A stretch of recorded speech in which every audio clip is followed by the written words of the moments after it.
Good afternoon. Good afternoon, everyone.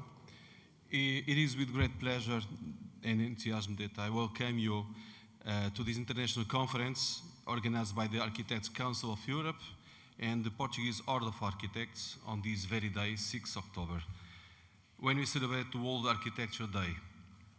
It is particularly significant that this meeting is taking place here at the Casa da Arquitetura, an emblematic space for the promotion and dissemination of architectural culture, which today becomes the stage for a moment of a shared reflection and celebration of our profession.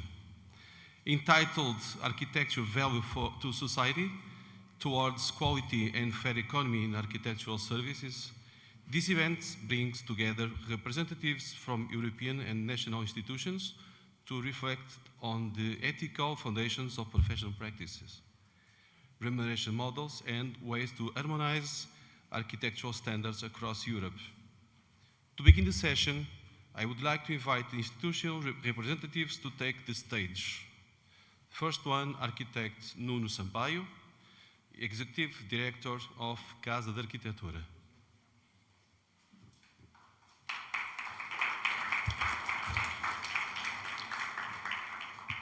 Architect Avelino Oliveira, President of the National Board of the Order of Architects. Architect André Oliveira, President of the Northern Regional Board of Order of Architects.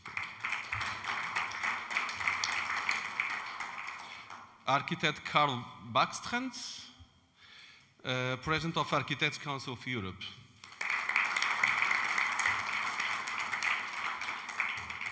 And Carlos Manuel Amorim da Mota, Vice President of the Municipality of Matosinhos, representing Doutora Luísa Salgueiro, Mayor of Matosinhos and President of the National Association of Portuguese Municipalities.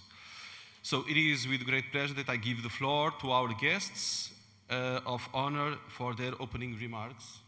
Please welcome, and you can be the first one.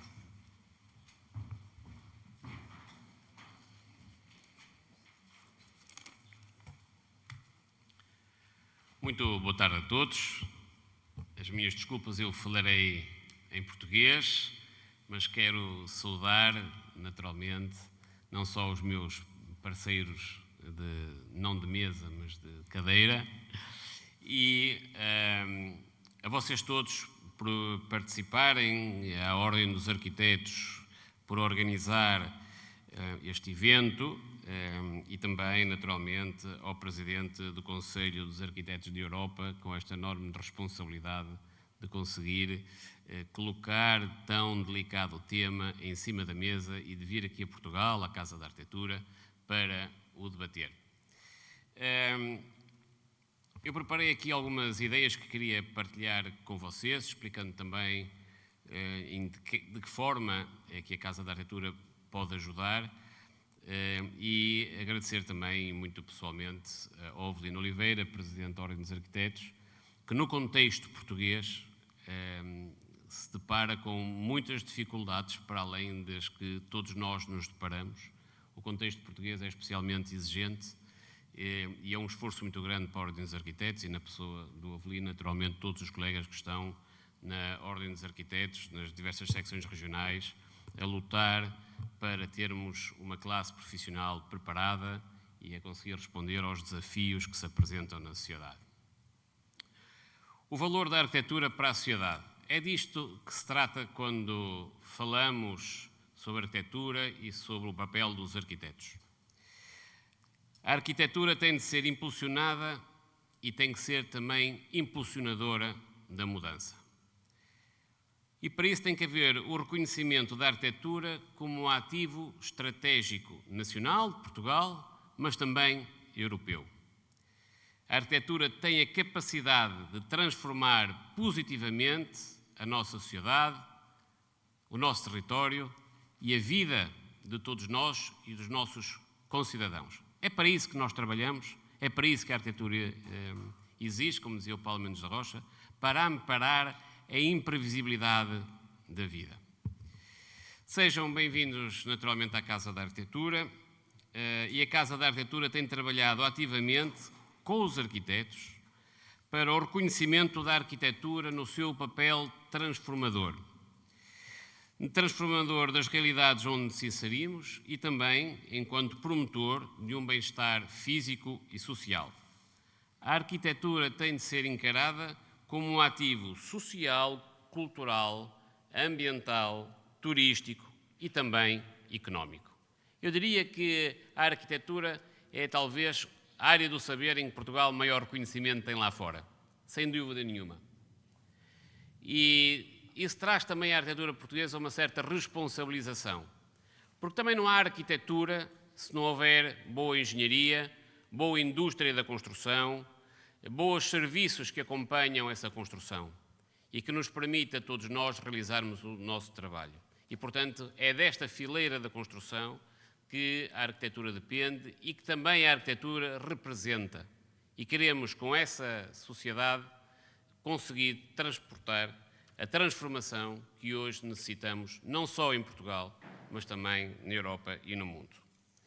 Para que a arquitetura tenha o reconhecimento, o seu natural reconhecimento, tem que haver também o reconhecimento do arquiteto como único interlocutor da arquitetura e ser garantido pela sociedade civil das condições necessárias para uma prática profissional motivada, compreendida, empenhada, capaz de levar a cabo as transformações necessárias que o nosso contexto assim o exige. Vivemos hoje em emergência.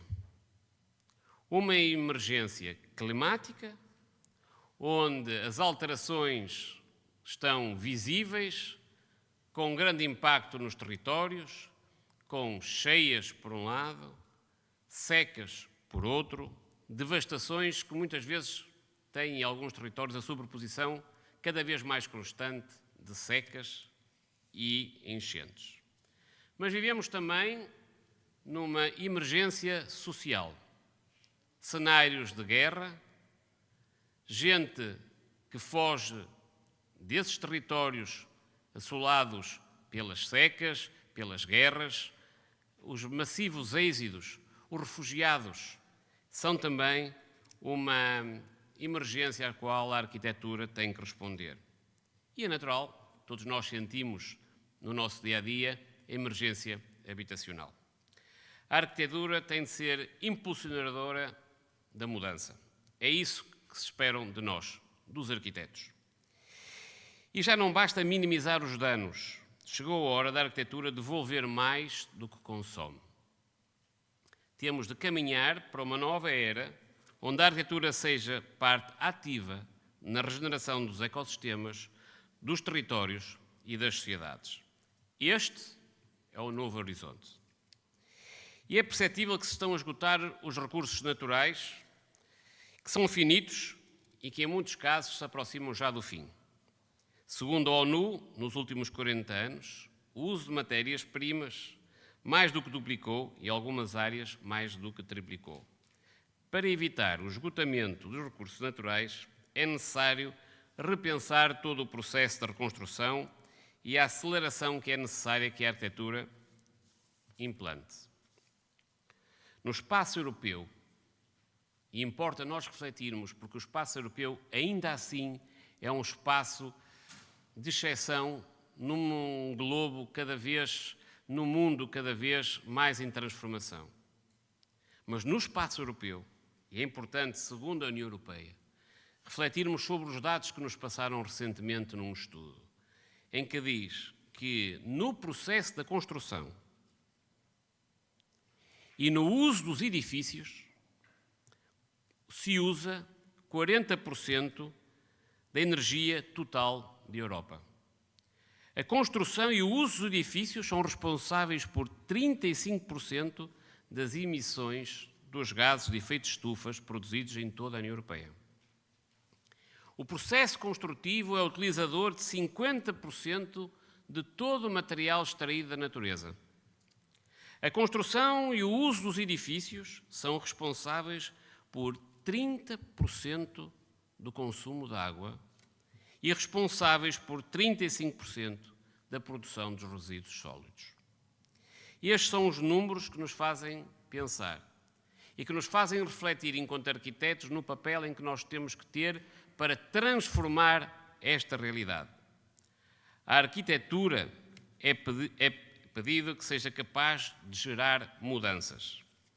O futuro da sobrevivência das nossas cidades, dos nossos territórios e das nossas sociedades passam pelo trabalho que os arquitetos têm na transformação e que a arquitetura é capaz de mudar a atual realidade. Portanto, quando nós nos perguntamos qual é o papel da arquitetura na sociedade, é este: evitar o desastre, como dizia Paulo Mendes da Rocha, produzir as tão necessárias transformações que hoje são cada vez mais urgentes. E algumas perguntas se colocam. Como poderá a arquitetura produzir a tão necessária transformação sem o reconhecimento dos Estados do seu papel, da sua importância e da importância dos arquitetos? Como poderá a arquitetura transformar os Estados sem que os governos, sejam os centrais, sejam os locais, deem aos arquitetos as condições necessárias a uma prática profissional qualificada? Porque é disso que nós estamos a falar. De uma prática profissional qualificada, capaz e motivada para conseguir empreender as transformações que nós tanto necessitamos. E nós perguntamos, e por isso eu saúdo tanto este encontro, para que servem as ordens profissionais? Para que servem as nossas entidades que, de alguma forma, têm como obrigação, primeiro, garantir à sociedade que temos profissionais devidamente preparados, capazes de produzir a transformação necessária. Segundo, temos que garantir aos nossos colegas, aos arquitetos e a toda a indústria da construção as condições para a sua prática profissional qualificada. Estas são as duas grandes missões das ordens profissionais. Que tenhamos arquitetos preparados e que tenhamos condições para exercer a prática profissional. E é isso que hoje aqui nos junta e é isto que a todos nós nos preocupa. A Casa da Arquitetura trabalha num triângulo que tem num dos seus vértices os técnicos, que produzem a cidade, que projetam, que pensam. E aqui não são naturalmente só os arquitetos, são os engenheiros, são os economistas, os sociólogos. Juntos temos de ter a capacidade de trabalhar de forma orientada, motivada, para pensar como produzir estas transformações. Mas no outro vértice tem o poder público, quer o central, quer o local, que tem a capacidade, melhor ou pior, de gerir os territórios. E em terceiro, no último vértice, estamos todos nós, que somos os consumidores da boa ou da má arquitetura, do bom ou do mau território. E se não houver uma consciencialização coletiva, um entendimento coletivo da importância da arquitetura, não haverá exigência necessária nem com o poder público, nem com os técnicos. E é nisso que a Casa da Arquitetura trabalha, na criação de uma ideia coletiva sobre a importância da arquitetura para todos nós e do entendimento do processo de criação da arquitetura. Nós sabemos que os processos são diferentes de territórios para territórios, de áreas para áreas e até de escolas para escolas. É isso que nos distingue enquanto arquitetos na maneira de fazer. Hoje, por exemplo, temos uma exposição de um colega japonês. Os processos e a abordagem são diferentes, mas o compromisso e o empenho com a transformação tem que ser igualmente grande. Portanto, a Casa da Arquitetura trabalha, em primeiro lugar, com os arquitetos, mas trabalha para a sociedade na criação de uma ideia coletiva e, principalmente, ajuda a uma consciência do poder público da necessidade de termos melhor ambiente construído, melhores cidades, melhor território. Por fim, e para terminar, quero desejar-vos, naturalmente, um ótimo dia de trabalho. É para todos nós, e quando todos nós, não falo nem na Casa da Arquitetura, nem no território português, naturalmente, que está ainda mais necessitado. Eu deixo só aqui 2 números para rematar. 2/3 das construções em Portugal são anteriores a 1990. E 40% desses 2/3, desculpe, 1990, e 40% desses 2/3 são anteriores a 1940. Muitas destas construções que hoje temos em Portugal foram feitas por gente que não era arquiteto, gente que não tinha a qualificação nem as preocupações e, por isso, hoje Portugal tem um esforço tão mais acrescido para conseguir recuperar este parque habitacional, que não tem preocupações com a sustentabilidade, naturalmente, com o consumo de energia, de água ou de produção de resíduos. E ainda assim precisa ser transformado, porque temos nós, em Portugal, uma grande dificuldade que é, como todos vocês, também nos vossos territórios, a falta de habitação. Por isso eu digo que a Ordem dos Arquitetos tem aqui um papel fundamental para conseguir garantir em Portugal essa transformação. E essa transformação não é possível ser feita com Portugal e unicamente em Portugal. Só é possível ser feito se houver um entendimento no espaço europeu que aquilo que nos une enquanto arquitetos, das nossas necessidades e da capacidade que nós temos de transformar, seja entendido desde a União Europeia, desde dos locais de decisão política europeia, como é Bruxelas, aos governos nacionais e aos governos locais. Sem boa arquitetura não há boa sociedade, sem boas condições não se conseguem produzir boa arquitetura. Muito obrigado a todos e voto do melhor trabalho.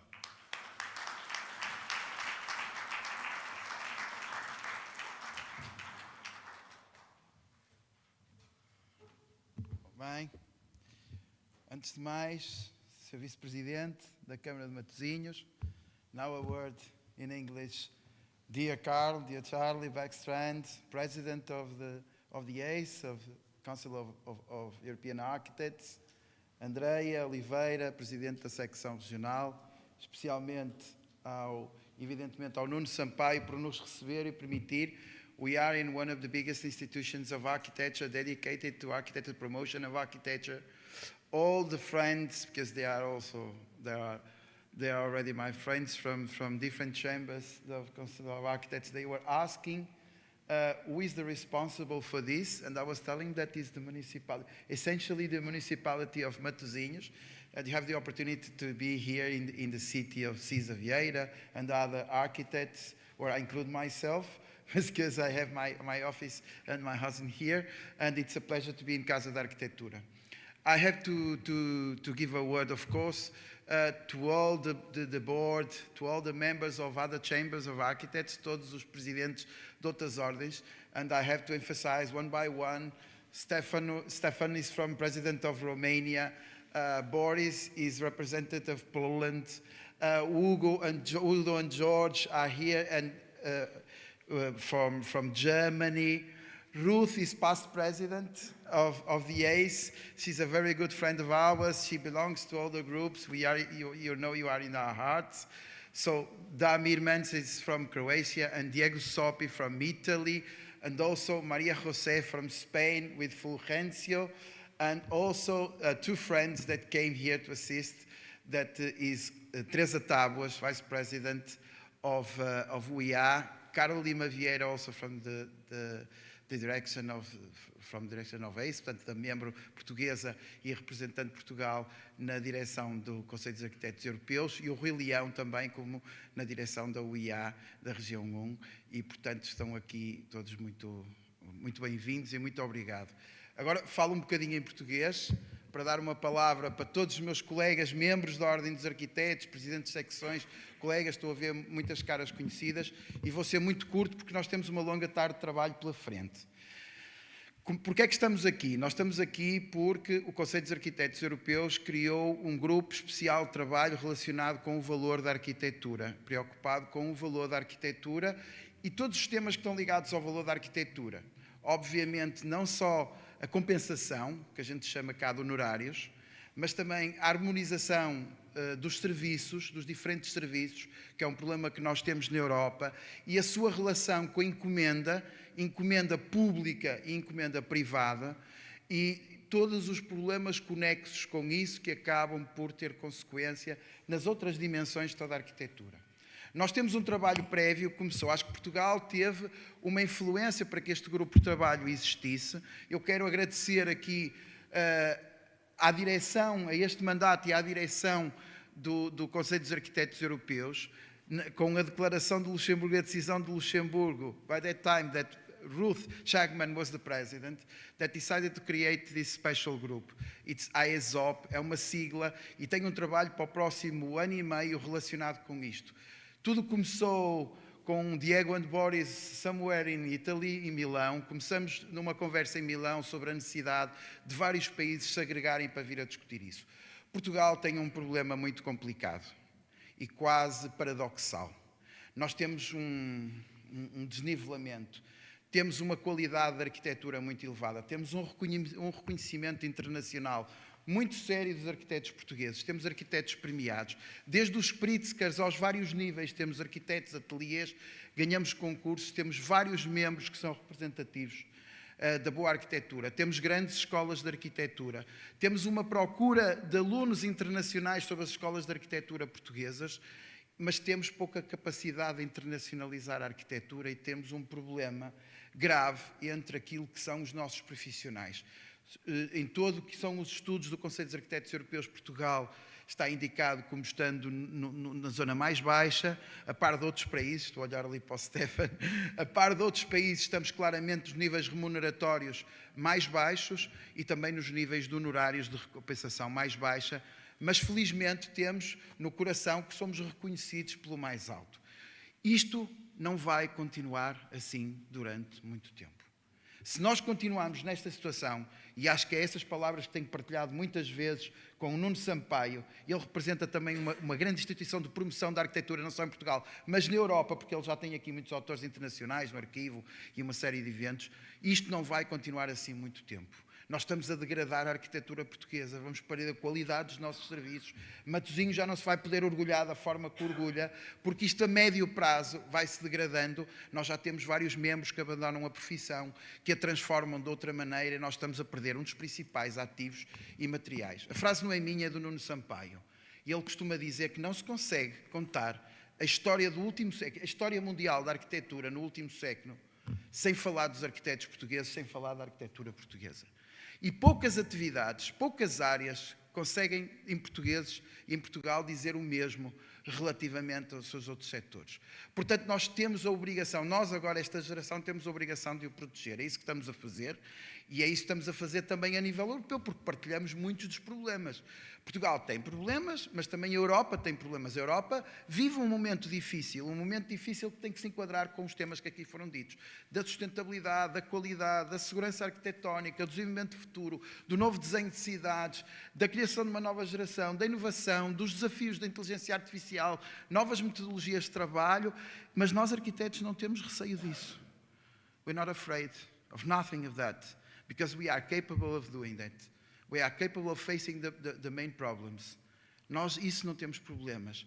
Nós temos é que ter condições para aqueles que são os agentes decisores, nomeadamente o espectro político, nos consiga dar condições de nós continuarmos a honrar o nome de Portugal através da arquitetura portuguesa. É para mim um orgulho, e acho que posso falar em nome de toda a equipa que aqui está. estar numa direção de uma ordem que tem tantos membros ilustres. É para mim um orgulho ser presidente de uma das classes, de uma ordem, de uma das classes profissionais mais honradas, mais identificativas e que mais consegue valorizar o nome de Portugal lá fora. Que assim nos ajudem a continuar. Muito obrigado.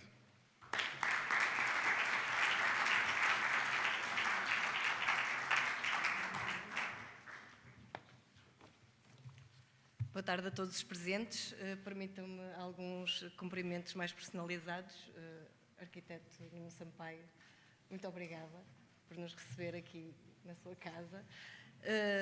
Queria também cumprimentar o arquiteto Avelino, o arquiteto Carlos Beckstrand, muito bem-vindo, welcome. Dr. Carlos Manuel Mota, muito obrigada mais uma vez também pela sua presença. Queria também cumprimentar todos os stakeholders intervenientes nos 3 painéis que a seguir seguirão. Welcome. E a todos aqui presentes, muito obrigada mesmo pela vossa presença. É com profunda satisfação e honra que, em nome da Ordem dos Arquitetos, saúdo e agradeço a todos pela presença e interesse neste encontro entre arquitetos e demais agentes para, em defesa da qualidade na arquitetura e da concorrência justa na prestação de serviços de arquitetura, falar e refletir sobre temas relacionados com a prática profissional num local e num edifício especialmente celebrativo daquilo que hoje nos une aqui, que é a arquitetura. Hoje, Dia Mundial da Arquitetura, não estamos apenas a sinalizar e a comemorar a arquitetura e os arquitetos, estamos também a comprometer-nos e a lutar por aquilo que acreditamos que merece ser destacado, a dignidade do exercício da profissão de arquiteto.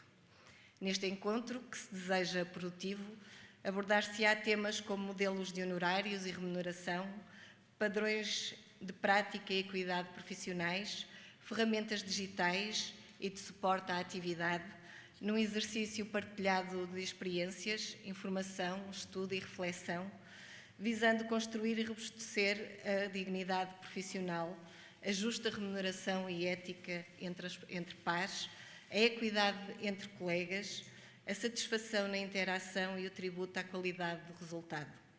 Na verdade, o que hoje se oferece para debater não se esgota em si mesmo.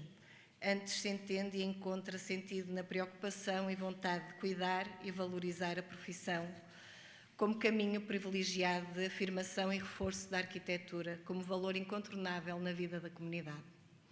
Hoje aqui cuidaremos de potenciar e sinalizar as melhores condições de trabalho e de prática profissional, na convicção de que assim ainda seremos melhores e mais úteis e a todos beneficiando. Votos de um bom trabalho a todos.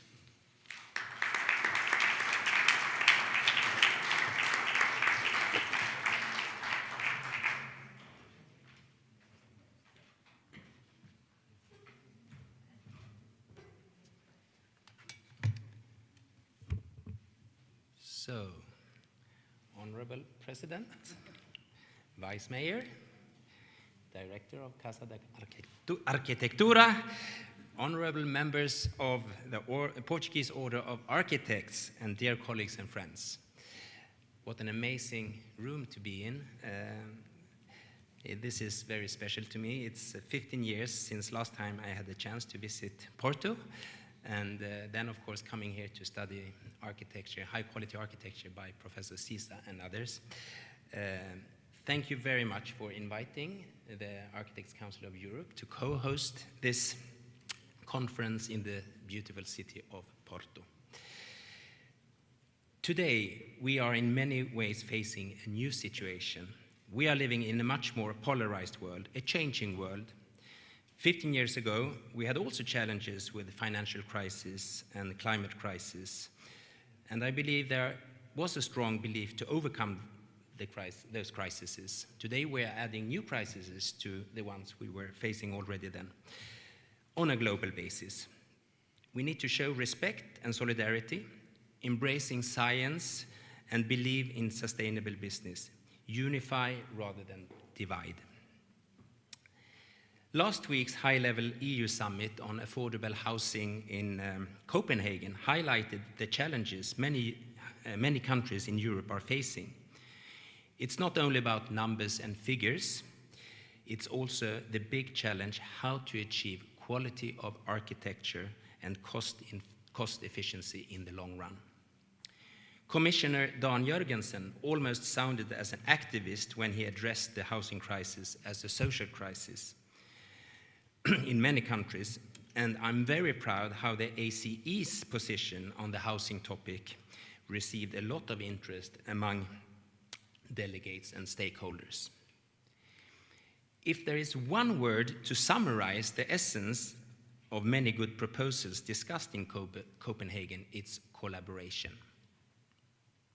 Whether we discuss transformation of existing building stock, relocation, restructuring, right-sizing, that was a new word I learned. It's not only about the downsizing, it's right-sizing now. Off-site production, models of financing, it all came back to the need for more collaboration. And that we need to identify new stakeholders, new competence areas, and new incentives. This takes me to the topic of today's conference on fees and quality. And I'd like to share a few experiences from a Swedish context, my home country in the north. Hourly rates have been the dominant fee model we have operated with, and we have seen pros and cons. The risk might be low, but in times of tough competitions, the profit margins becomes very low too. For many years, most offices, smaller and bigger, all benefited a lot from the model. However, now, when the competition is tough, with new competitors entering the market, we have a problem with low margins on the hourly rates when investments in digital solutions and AI, as we have heard, are expensive and doesn't fit in this fee model. What we have explored the last years is a growing interest in value-based fee. Value can be defined in many ways depending on the project and the client. For a city, it can be rated from sustainability values, adding to the financial values. The value of the property depends not only on the number of square meters and the building standard, but of the air quality and the diversity in the neighborhood, school results, etc. I have experienced also a number of well-organized architectural design competitions where broader teams of expertise come together to address social and environmental challenges. And recently, the Swedish Architects Association hosted the competition called Visions in the North, where this was successfully achieved. In a changing world, we, architects, have a unique role to play. The World Day of Architecture today phrase it as design for strength. Architects Council of Europe is committed to take the next step. Today's conference is a great opportunity for exchanging ideas and shaping a shared European vision how to promote fair fee models to achieve high quality in architecture. I'm very much looking forward to learning new ideas, listen to success stories and lessons learned. Thank you.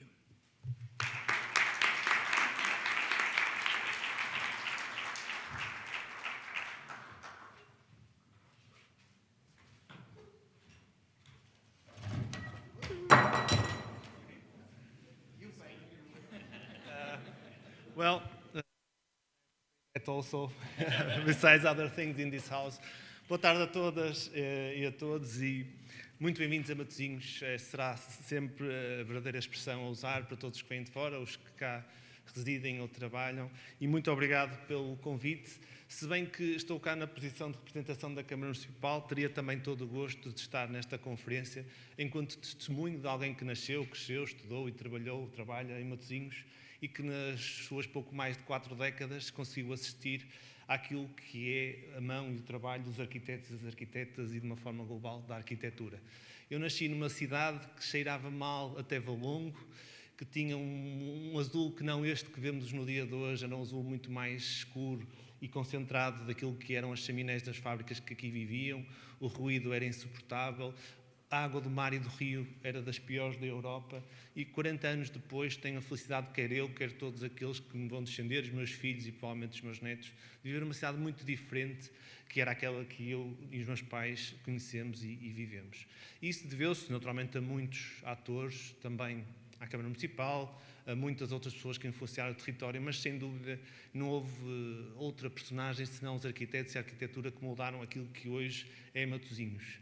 E o sucesso também nos leva a desafios, e Matosinhos hoje debate-se com desafios muito diferentes daquela altura, mas são desafios fruto do seu sucesso e é para isso que também estamos cá.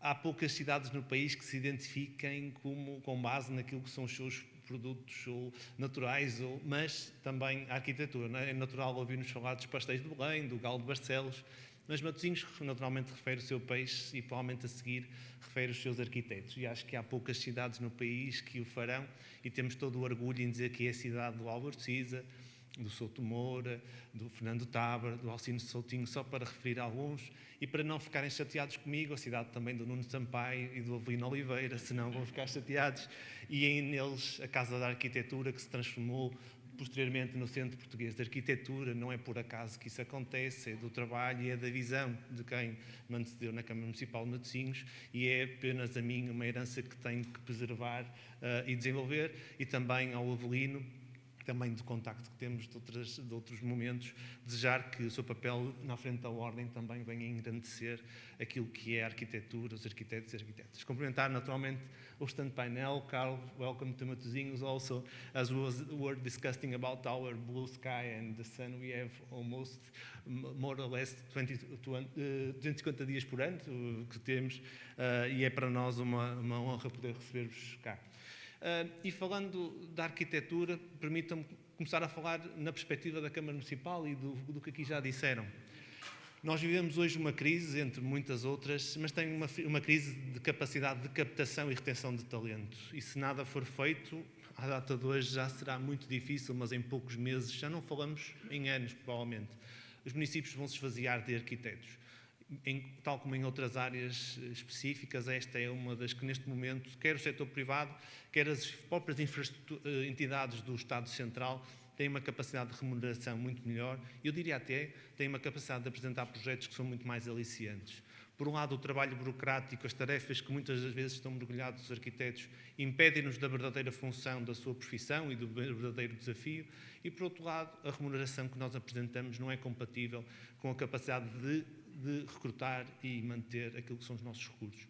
Muitas vezes isso é possível porque estão na fase inicial da sua carreira e felizmente nas autarquias encontram um conjunto de desenvolvimento técnico muito significativo que depois é muito atrativo para o setor privado, e essa circunstância leva-nos a digamos, um desastre completo. O atraso nos processos de urbanismo, a incapacidade de projetarmos, a incapacidade de termos um próprio pensamento que chega aos políticos, porque muitos de nós vimos de áreas muito dispersas, nenhum de nós tem que ser arquiteto, engenheiro ou advogado, mas temos que saber trabalhar com a base legal, temos que ter capacidade de ver o futuro, e isso não é possível sem a vossa colaboração. Depois, o segundo ponto, naturalmente na ausência de recursos internos e também naquilo que é compatibilização do que temos internamente e do que contratamos fora, esbarramos mais uma vez na componente financeira. Praticamente todo o código da contratação pública acaba por trabalhar em cima do valor mais baixo ou da proposta financeiramente mais vantajosa, se isso é possível traduzir na perspectiva financeira, e não é. E muitas das vezes esbarramos nesta nossa incapacidade de poder sobrepor à lei e com ela ter connosco pessoas a projetar aquilo que é a nossa cidade de presente e aquilo que ela vai ser no futuro. E depois um terceiro e maior desafio que estamos todos envolvidos, não só a Câmara, mas todos os que estão nesta sala e todos aqueles que têm capacidades de gestão num nível superior daquilo que é a arquitetura. Dizem os colegas mais antigos da Câmara que antigamente reuníamos com o proprietário do terreno, que também era empreiteiro, que também ia construir o edifício, que também o ia vender, e se vendesse bem, fazia um segundo edifício ao lado, e estava sempre muito preocupado pela qualidade da construção, porque era isso que lhe trazia novos clientes para o segundo empreendimento, e por isso preocupava-se com as áreas, preocupava-se com o isolamento, preocupava-se se tinha estacionamento ou não, se tinha espaços verdes ou não. Hoje em dia, nós não sabemos muito bem com quem é que estamos a negociar.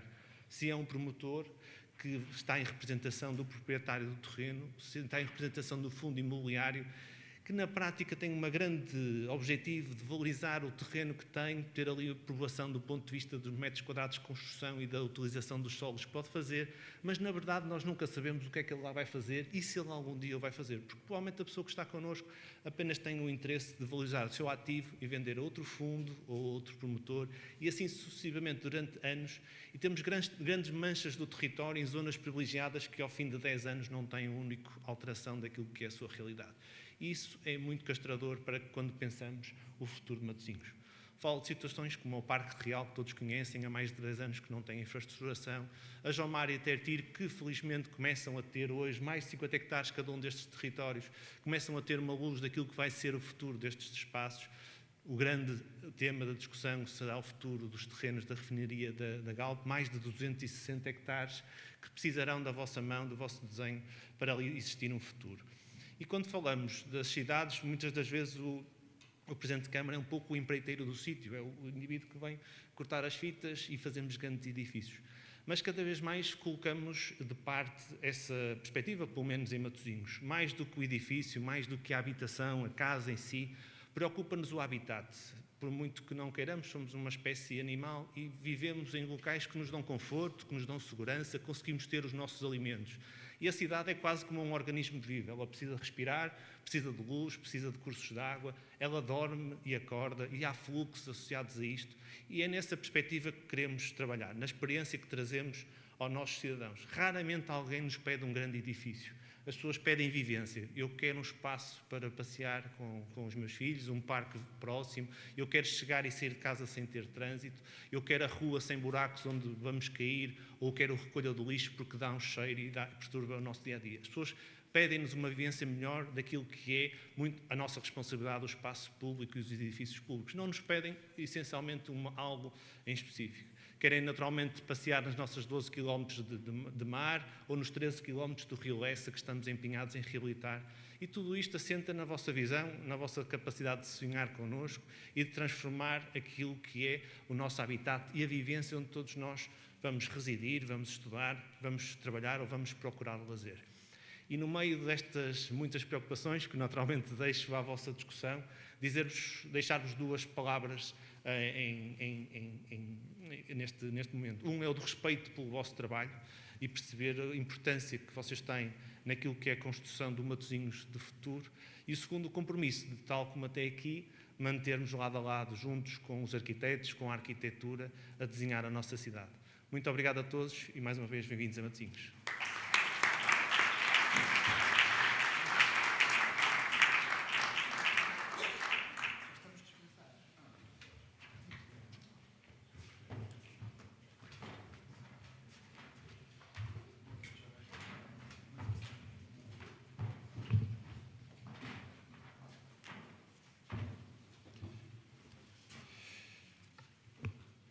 We will now begin the first panel discussion, which is dedicated to the European framework for professional architecture, structures and reflection on the challenges facing the future of the profession. Bringing together different perspectives from the Architects' Council of Europe and the Order of Architects, this panel will allow for critical views on ethics, fees, and the future of professional practice in Europe. So we will start with the individual presentations. It is my great honor to invite Diogo Zoppi, the architect and general coordinator of the IASOP, Architectural Economies Survey of Professional Practice, working group of the Architects' Council of Europe, to deliver the opening presentation. We will discuss the objectives and methodology of this European group. So please. Is it possible to have a device to... Oh, this one. I have a presentation, and I don't know if it's possible to show it. Perfect. Thank you so much for your presence, to attend this discussion. It's a pleasure for me to be here in Porto. That's a world reference for architecture, so it's very, very nice for me. We are just a bit late, so I tried to accelerate.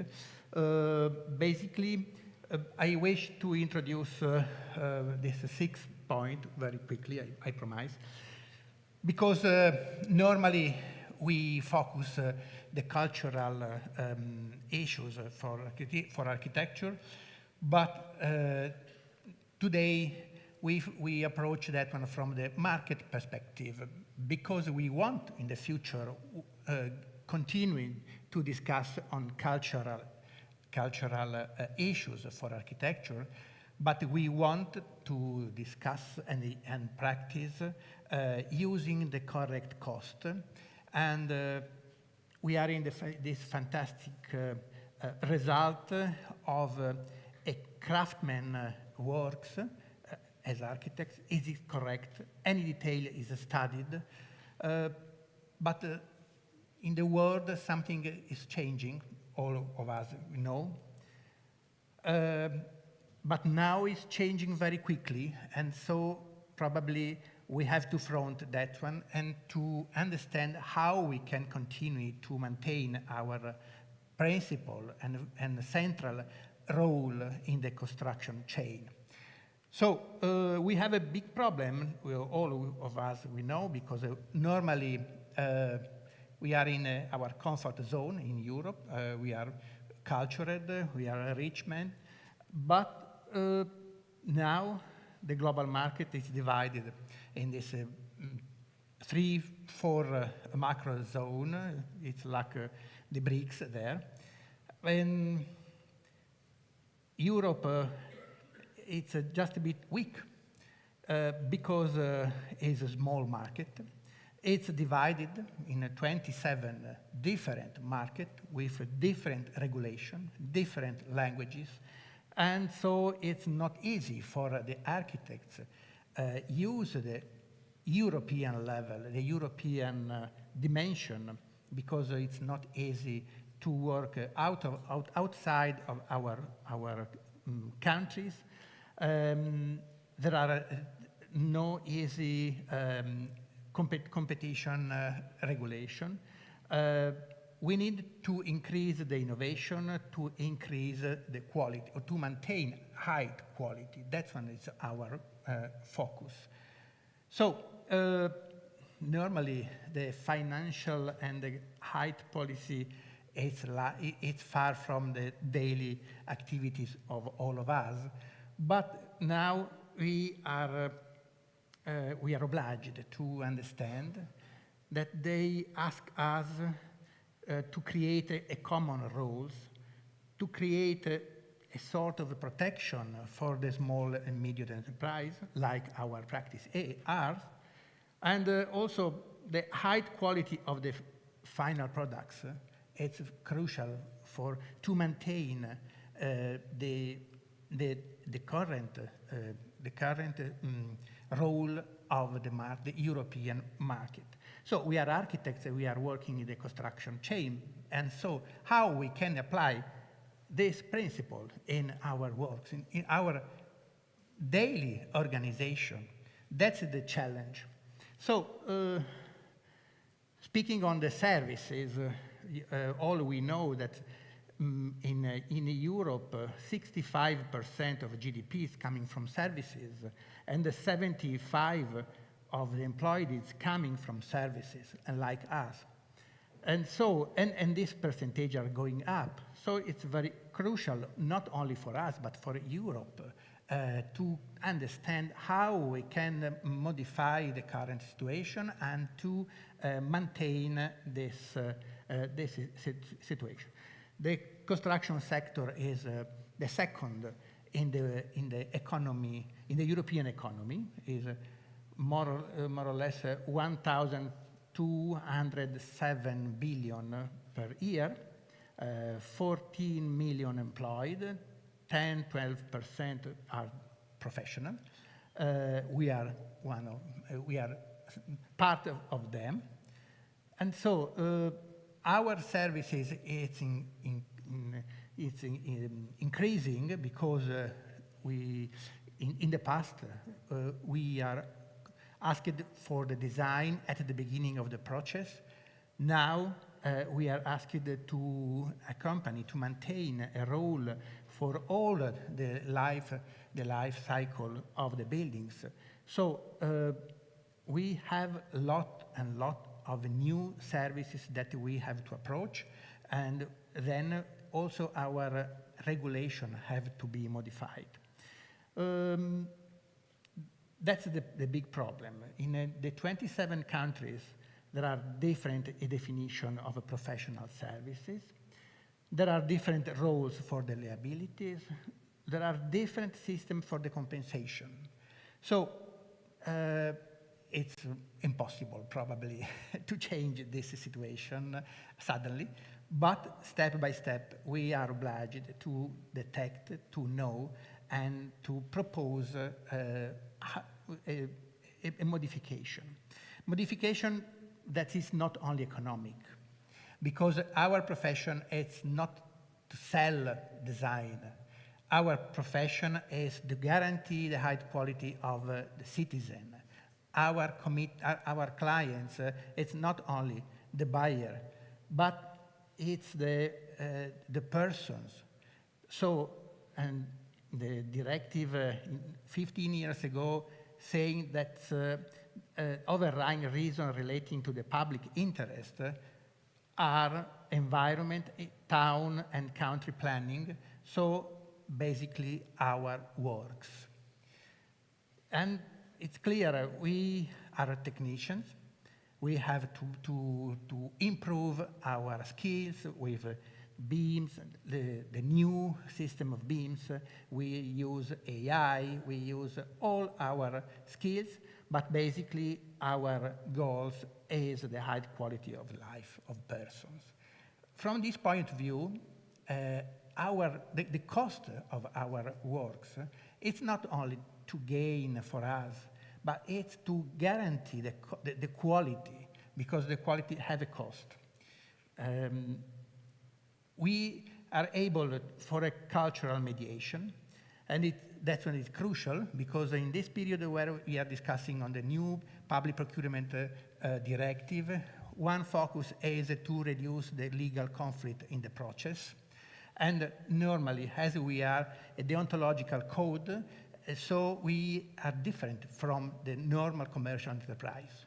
Yeah, of course, we are working to gain also, but it's different perspective, because intellectual profession using their own codes of ethics approach the professional services differently.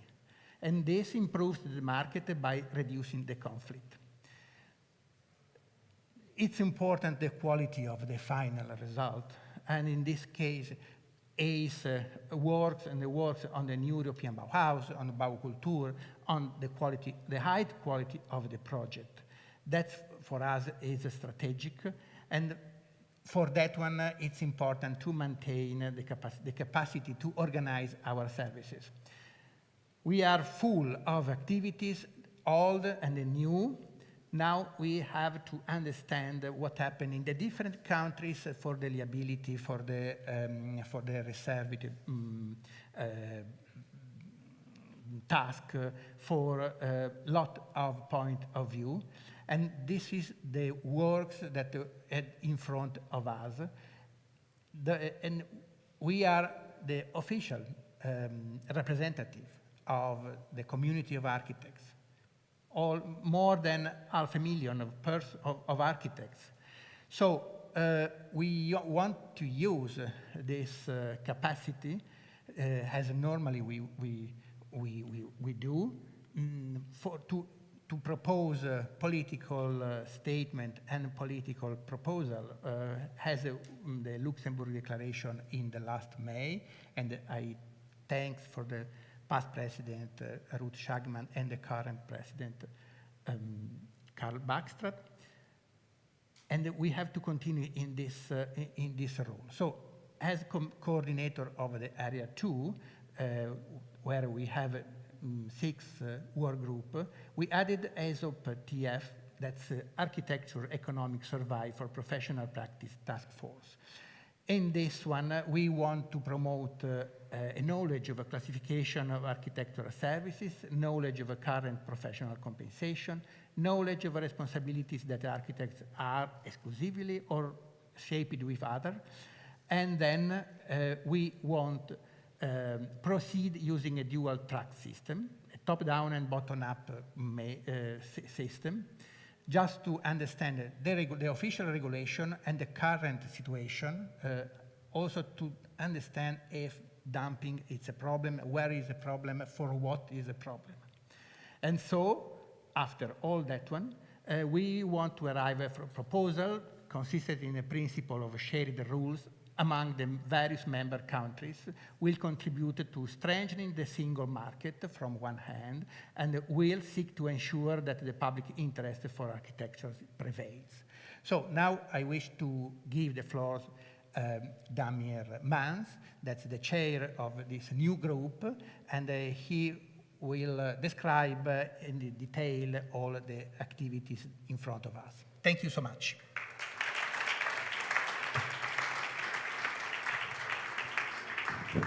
I'm free.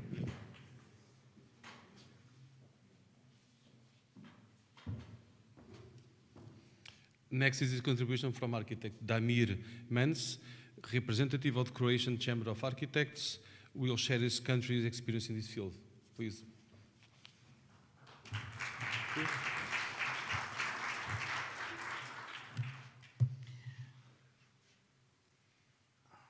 Do we have presentation? Yeah. Thank you very much, first of all, Avelino, for inviting me here. Thanks, ACE, for giving me the opportunity to contribute to this important topic. So why me? After 20 years of my professional practice, I detected some issues that needed some more scientific approach and scientific research. So I, in a way, started to research this area of the market position of the architects. And what it brought me to is, as a member of Chamber of Architects, I participated in the creation of the new scope of services standards for the architectural chamber in Croatia. So when we're talking about the ESOP, I discovered him and said, we are, the initial idea was that with this research group, we are trying to detect what are the issues that we're facing. And after we detect issues, also we intend to provide some solutions. But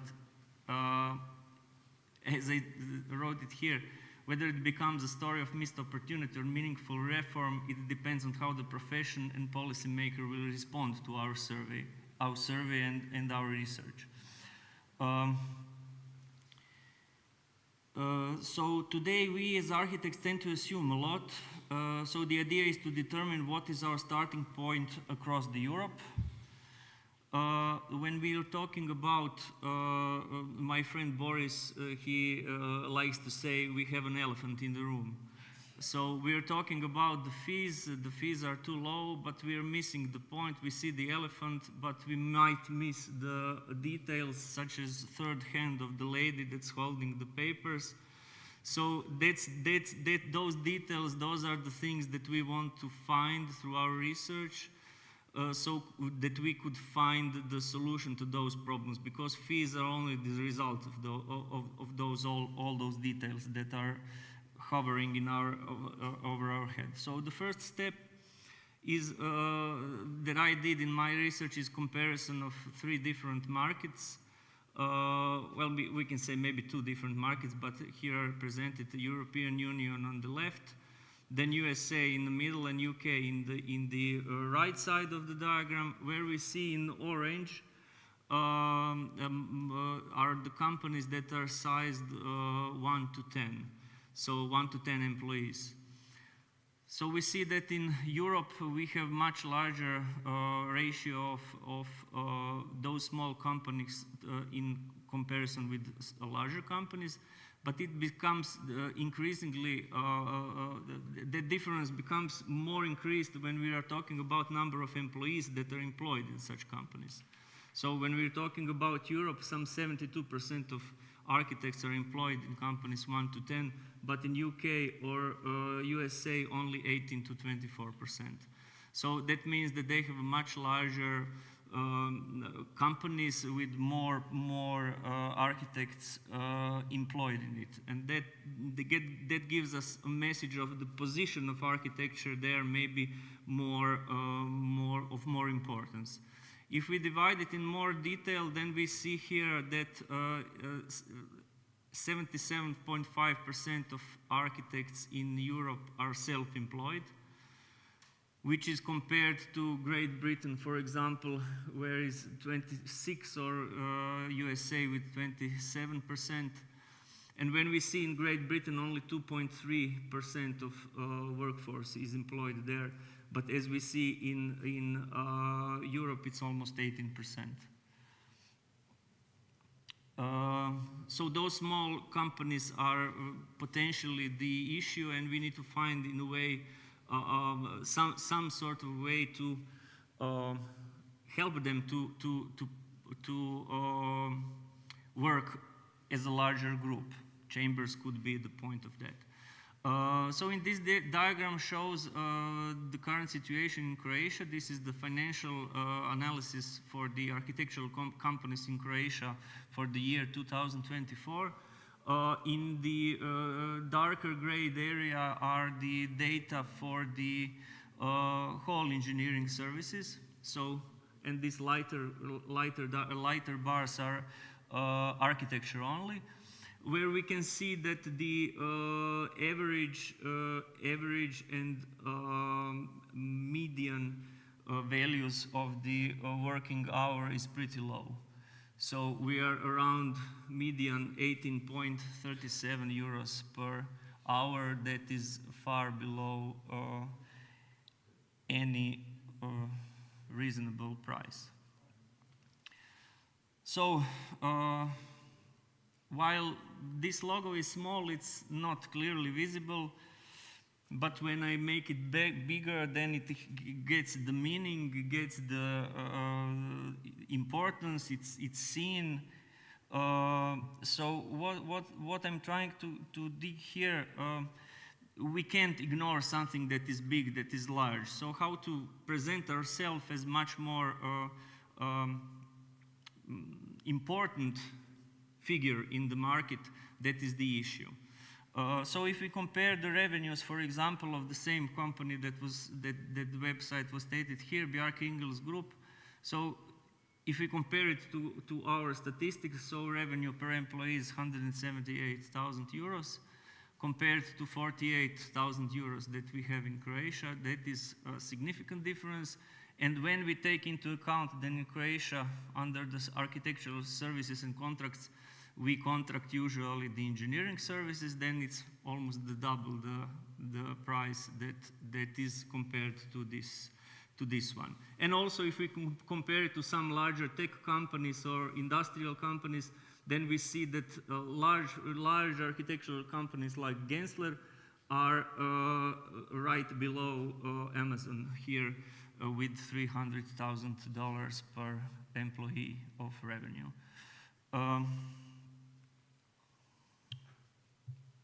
So back to ESOP, what are our objectives and why are we doing this? So we are in a way connected to the key goals of the ACE. So through the access of the groups for the access of the profession, practice to the profession, and research and development, where we intend to through that we intend to receive the fundings and get the fundings for the necessary research. And the 6 objectives that we are aiming at are the economic sustainability and fair fee structure, then mapping and harmonizing professional standards. Important is the international scalability and mobility. That is one of our main goals. digital transformation, innovation, strengthening ethical frameworks, and framework for educational reform, which is really of maybe the greatest importance here, because through the educational reform, we can teach young architects how to approach the values of architecture. When you're talking about the values of architecture, we have two ways to talk about values. Values for architects and values for community. We usually tend to talk only about values for community, but the values for architects get in a way on the side. And I think that part is most important one when we are talking about values, because without the value for architects, we cannot produce the additional value for the community. So it's proper to ask here the question, what is the architect's role in the modern Europe? And that is something that we intend to explore through this service that we are proposing.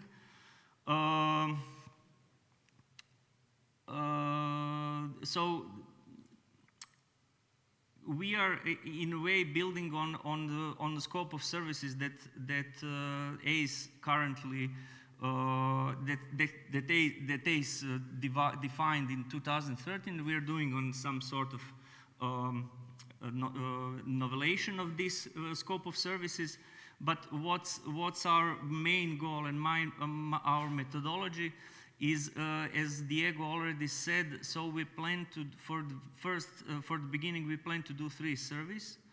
So one survey is top-down survey. It's intended to be filled by the member organizations, so chambers and associations. Then the bottom-up survey, that's intended for the architects, practicing architects all around Europe. And then the third and maybe most important survey, that is the survey that is to examine and explore the prices and structure of pricing of the architectural services across the Europe. So that is something that will give us the input and the data on how to approach the definition of new scope of services and the definition of maybe some sort of regulation of the fees for the architects. So one methodology is top-down survey. As I said, target group are member organization.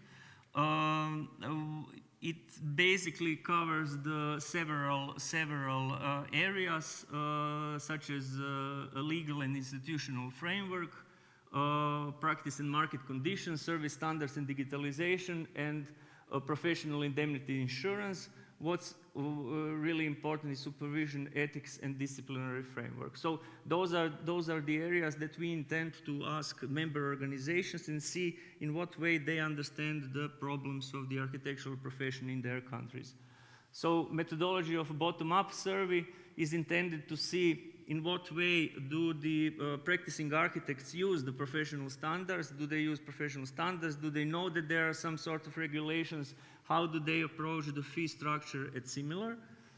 And the third, that is this bottom-up survey that intends to find out what's the pricing, what is the way to approach the price, the definition of prices of architects in their offers.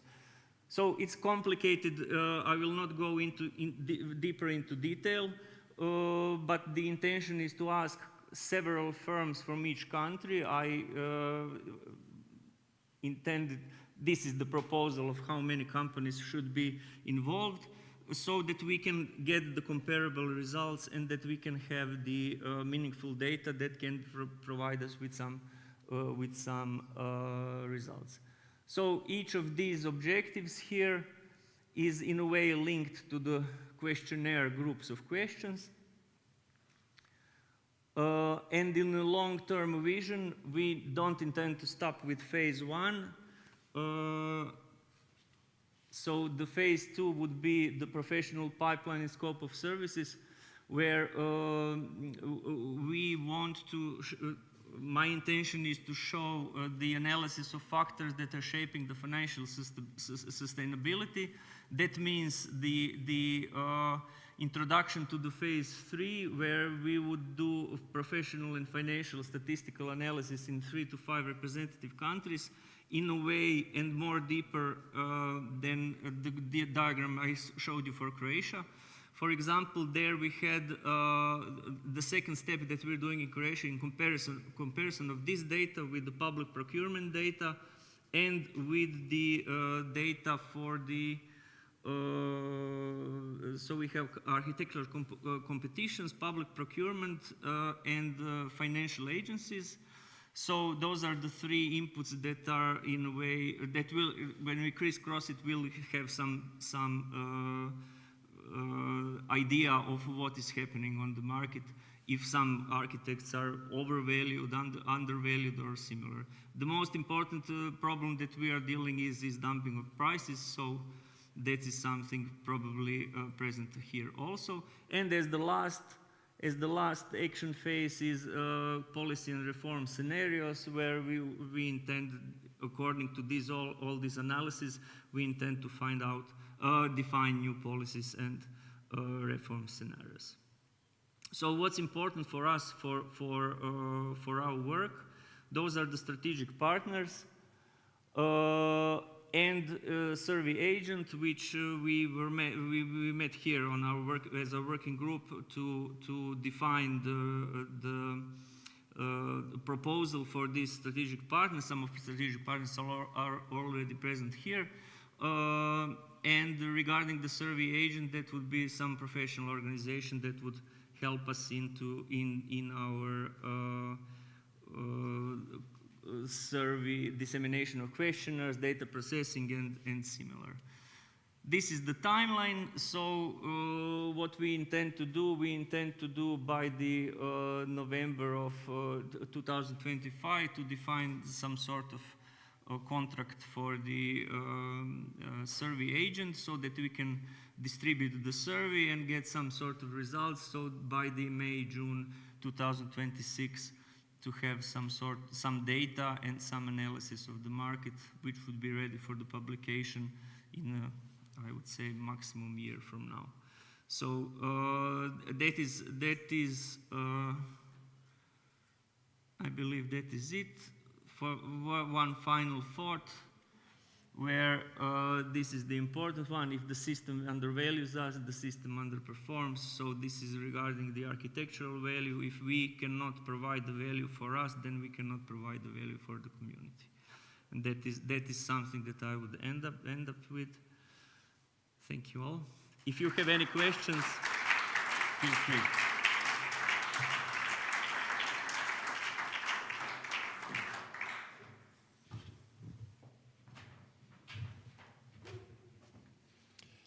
I would now like to invite Borislav Zareski, or similar, I don't know how to pronounce this last name, an architect and member of the Architects Council of Europe, representing Poland, to give his presentation entitled Designing the Architecture Future 2025, plus several shifts and road ahead. How is your last name? How do you spell it? Charakchev. But we also can in this context of mixing my well, I've heard my name in different ways. So bom dia. Well, I will just when I come from, well, I don't know, it works. Yeah. So I'm an architect from Poland, but right now I'm also the member of the ACE board. And I'm not academic, but I can talk for 45 minutes, so if you count off any time saving, it won't appear. So my presentation is divided in 3 parts. First one will be very boring. It will be about the data and the things you think that you know and you feel that you know, but they happen. The second will be more sexy because we will talk about remuneration, money, and where we are. And in the third one, I will turn to which trying to predict the future in a context of our profession, in a context of AI. So, well-known data. Data are very important in my presentation because I base on sector study which is a book you take and you feel that it's something wrong or something good in your profession and it proves. And in fact, it's the only professional study of our profession on the European level. The second, which is well known, it's Eurostat. And I also based in some conclusion of these three, just say reports, maybe, the one German one about the fees, then the cost of the bad design and the economic benefits of regulation in architectural services. But let's go back to Milano. Well, we met with Avellino, and I became Amada for you. Yeah, okay, so we want to emphasize that architecture is not only a passion, it's also a profession. We have to live with something. And that's very, we made a first preliminary report which was delivered to ACE, and that was a foundation of this, what Damir told us. And I must assure you that I know Damir, he does understand what he told, and he will finish it with success. But what our investigation and the first report brought, you remember the case of Hawaii in Germany. It's our Polish commissar which take to the court case of Hawaii, and German government made a special research how the costs of construction rise in 2012 to 2022. And the rise of the costs was between 60 or 70 to 70%, increasing, of course, the scope of work. In the same time, our salaries, I mean architect salaries, they rise 29%. So excluding inflation, it means that in 10 years, our remuneration, our salaries rise nearly 7.16%. What does it mean in fact? Well, that's a more interesting part of for all non-architects. When they take a sector study, they look, what do we earn? Yeah, so what do we earn? And usually when I talk with the people, I ask, what do you mean? What is an annual salary of architects in Europe? And they start with 100,000 euro or 200,000 euro. But in fact, in 2024, it was 42,000 euro annually before taxes. So, if we have also the table there, you can get online this our survey. It's average pre-tax earnings analyzed by country, but also by the field of employment. So it's solo principals, partners, and so on and so on.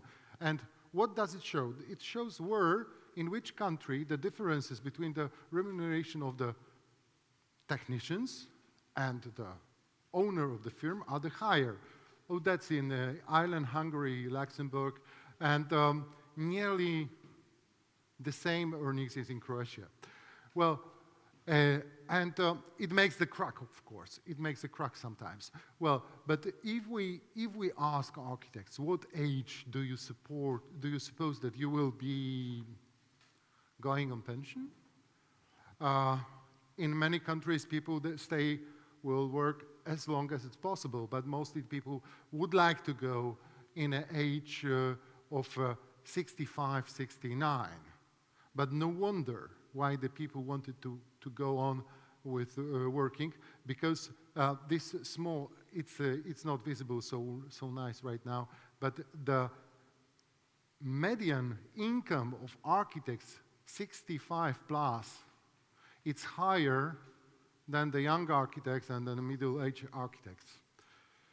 Well, but we pay the price for it. We are overloaded with our work.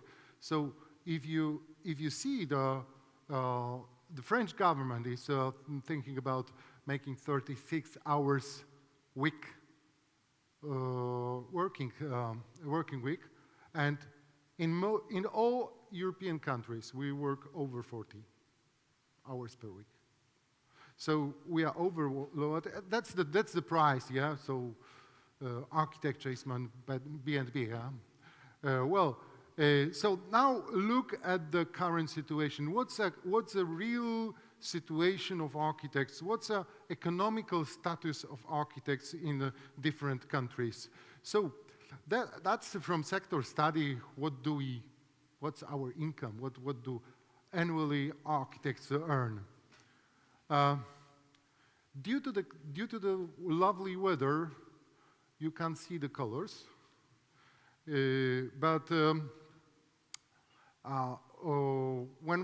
we compare our survey architects sector study with data from Eurostat, then firstly, Eurostat shows what's the average income each citizens in each country. So there are some countries where people do earn over average in Europe. It's Luxembourg, Denmark, Ireland, Belgium, Austria, Germany, Finland, Sweden, France, stop. Other less. So I took the data from sector study and I compared them with statistical data to see if architects' annual earning reaches the average earning in this country. But you must know that it is told that in free professions in which people do come later on the market because they have to have a higher qualification, longer experience, longer study, and so on. It is told that they use in these free professions, they should earn 120%. It means 20% more than average. So how it looks like? The ratio is in the last one, but due to the fact that we have a wonderful wall, historical one. So let's see. You have a 100 and you have 120. So you can see that in most countries, only in few countries, architects' financial status reaches that what should be supposed to be. And in many countries, architects are underpaid. It doesn't mean that in Luxembourg people earn so much, so they reach also the 120% because they slightly reach 96% of average salary. And when we compare these two tables, we can see that the best remunerated architects and the best status, the financial status of architects is in Netherlands, in UK, Germany, Finland, Bulgaria, but it can be that there are some in Switzerland. It's not on the first row, on the first position. But comparing with that, we have an average full-time adjustment. It's Luxembourg, Denmark, Ireland. They are lost. Unfortunately, I'm very sorry to say that, but Romania and Portugal are absolutely underpaid. So that's something wrong because in Portugal you reach slightly 68% of the average salary as an architect. I know that if you hear that someone has worse, you feel better, but it's not the aim. We have to think what will be in the future. But we have like 4 groups. Those who are reaching, which are overall or reaching 120, and in this country probably architecture means associated with a high qualification and responsibility. There is a sustained demand of quality design services supported by public investments and so on and so on. The second group is those who are moderate above or close to. You have listed that here. Architects, they pay maybe they work longer, or the situation it might be. It's in this country it's more or less normal, but it should be better. Well, but we have the countries which I was surprised. Why Spain? Why Spain? Why Spain? Well, why Italy? Why Italy? Yeah. We have a group which is a weak economic prestige. Well, deprofessionalization might be in this country. And we have a last group, sorry, it's not a football team, basket, but Portugal, Latvia, Romania, Belgium, which are really underpaid countries. We have to do something with that, and that's a proposal of that what Damir was, you are our hope, Damir, that we will make it more smoother, not such differences. But what can we say? We can say that average architect salaries in EU increase about 8 to 12% in 2 years, but in the same time, there was an inflation like 3 to 5%. But we have a big income gap in Europe, like Germany vice Romania, sorry, but it's like 6 times ratio. And we can easily see that this economic position of architects is strongest in the North countries, or Anglo-Saxon countries, and very weak in, or weaker, much weaker in Southern and Eastern Europe. Well, so that's it means blue, very good, yellow, okay, and red, dramatic. But does it reflect to the satisfaction of life? No, not at all. Not at all. For example, Romania is on the 3rd position of the most satisfied society in Europe with life, yeah? And Germany, it's one of the worst, so you see. Statistics, yeah. Well, anyway,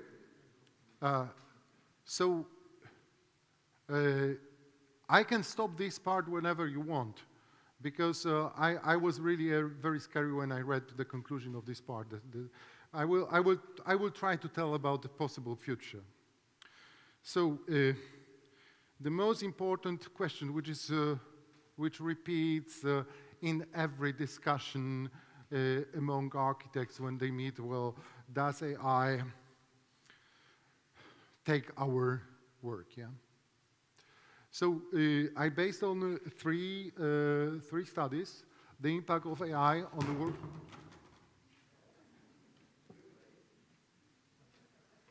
No broken glass. Okay. The impact of AI on the work on the employment from 2024. It was made by European Employment Federation, and International Labour Organization made generative AI and jobs. And very interesting, absolutely interesting, very new things which appeared this year in February. It is a US Bureau of Labor Statistics which made a report of impact of NI in a future of time of 10 years to some profession, and one of those which was analyzed were architects. So, first of all, United States Department of Labor conclusion from the report says that AI increased productivity, not job losses. The increase of the job will be about 4%. Do you know why? only due to the fact that AI can produce whatever they want, but AI can't take responsibility. So AI needs you to sign the design and take responsibility. So that first. Okay, automatization of routine tasks. It's obvious. So they will, AI tools will take over some repetitive tasks, visualizations, or whatever. Human in the loop, yeah.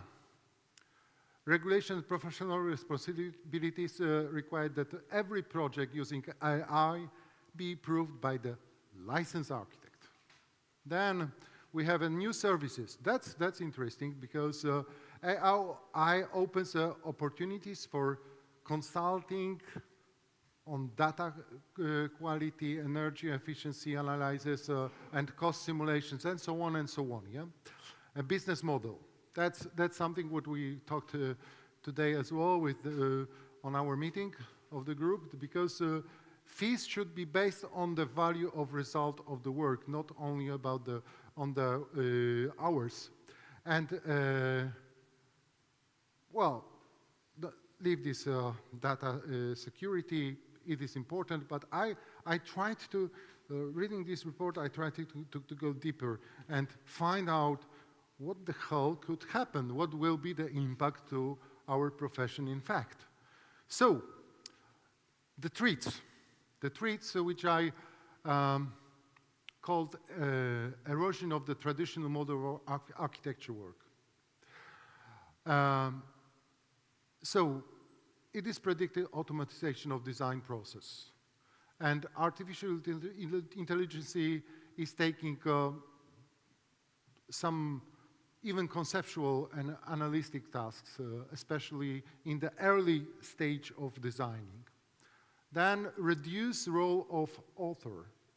That's very sad, but it will happen. Market pressure and deprofessionalization. Growing competition from technology and engineering campaigns is entering areas once reserved for architects.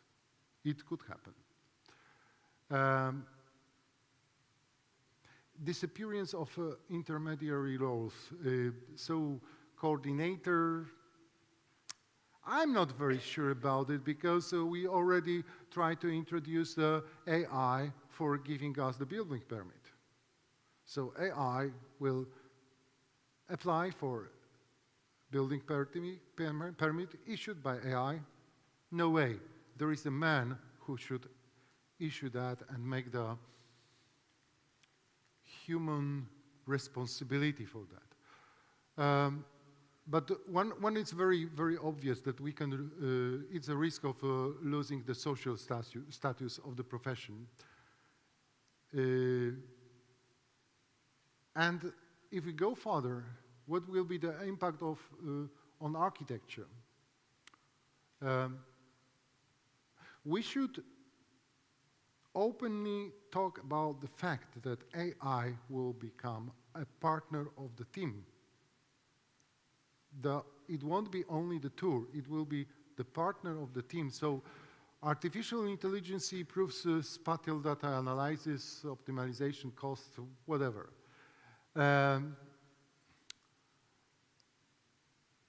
But it also erases the border between creativity and data production.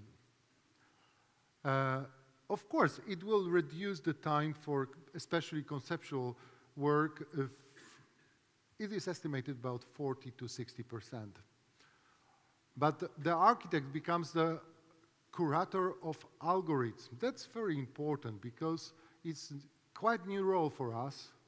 Will be responsible for interpretation, context, and compliance with ethical and legal principles.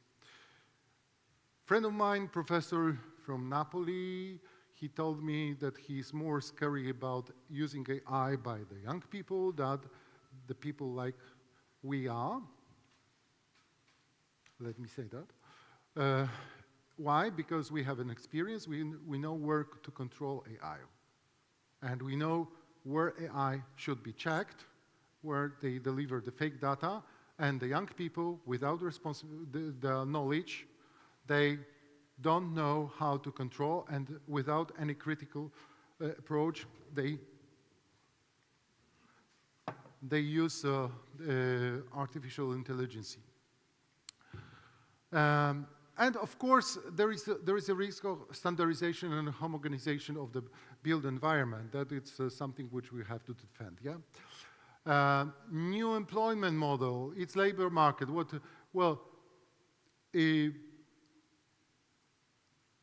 AI in the report is told will reflect on 40% of creative professions. That's not only about us. Of course, architecture, the most affected areas are 3D modelings, data analysis, visualizations, technical documentation. It will make fragmentation of the labor market, more short-term contracts for freelancers on demand. There is a risk of technological unemployment in small studios, and it is told it's in perspective of 3 to 5 years. It's very rapid warning for us. You should remember that something what we agreed to be the long-term perspective from 20, 25 years, it decreased 10 years ago to 50 years. And that right now, recently, if we are talking about long-term perspective, we are talking about 5 years. Then, unclear legal responsibility. That's who is responsible for that, what will be made, and design errors. For that, AI needs us and our insurance for NTO. They need us, yeah. Decline in the value of authorship, of course. Ethical and social dilemmas, data-driven discussion, system errors. Market centralization, that's a really problem because large technology platforms could dominate small and medium-sized architecture firms. And undervaluating human judgment, loss of empathy and cultural understanding that have long defined the profession. That could happen. Well, you know the skills which we have right now, and do the situation require new skills from architects? That's a very important question. So, architect up to 2030. So,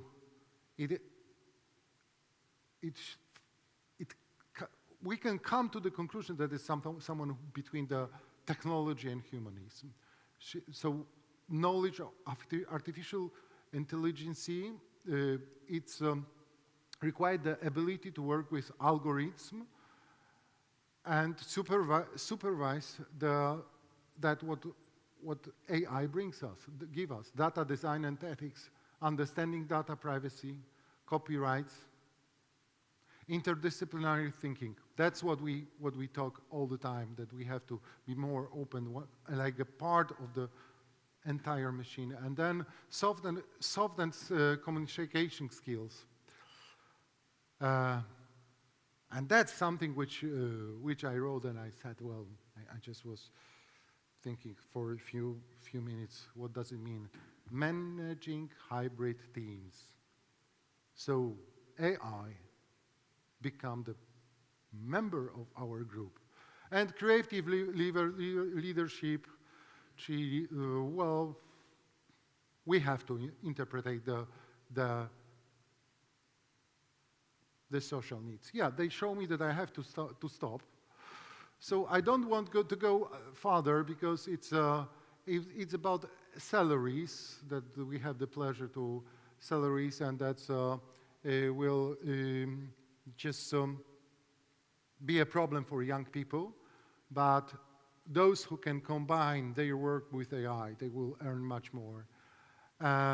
It will be observed the salary polarization.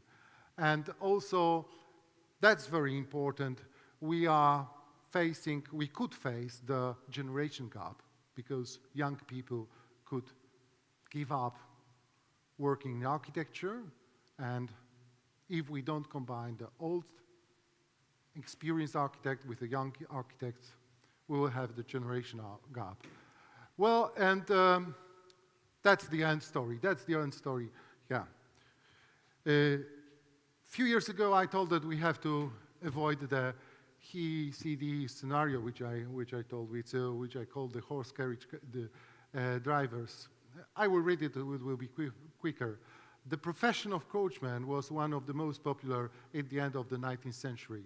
Newspapers wonder how to prevent large amounts of the horse droppings in the future. In 1890, it was predicted that in 1930, there would be enough horse droppings in London to reach the first floor of houses. Technological progress has eliminated such transport. The expected problem never occurred. We have to also think not to be the horse carriage drivers. Thank you.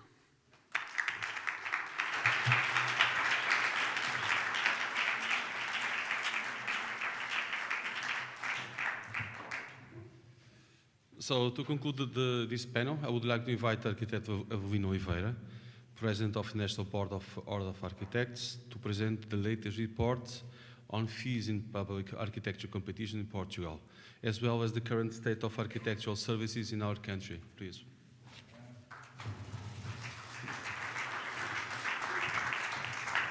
Well, vou tentar ser relativamente breve.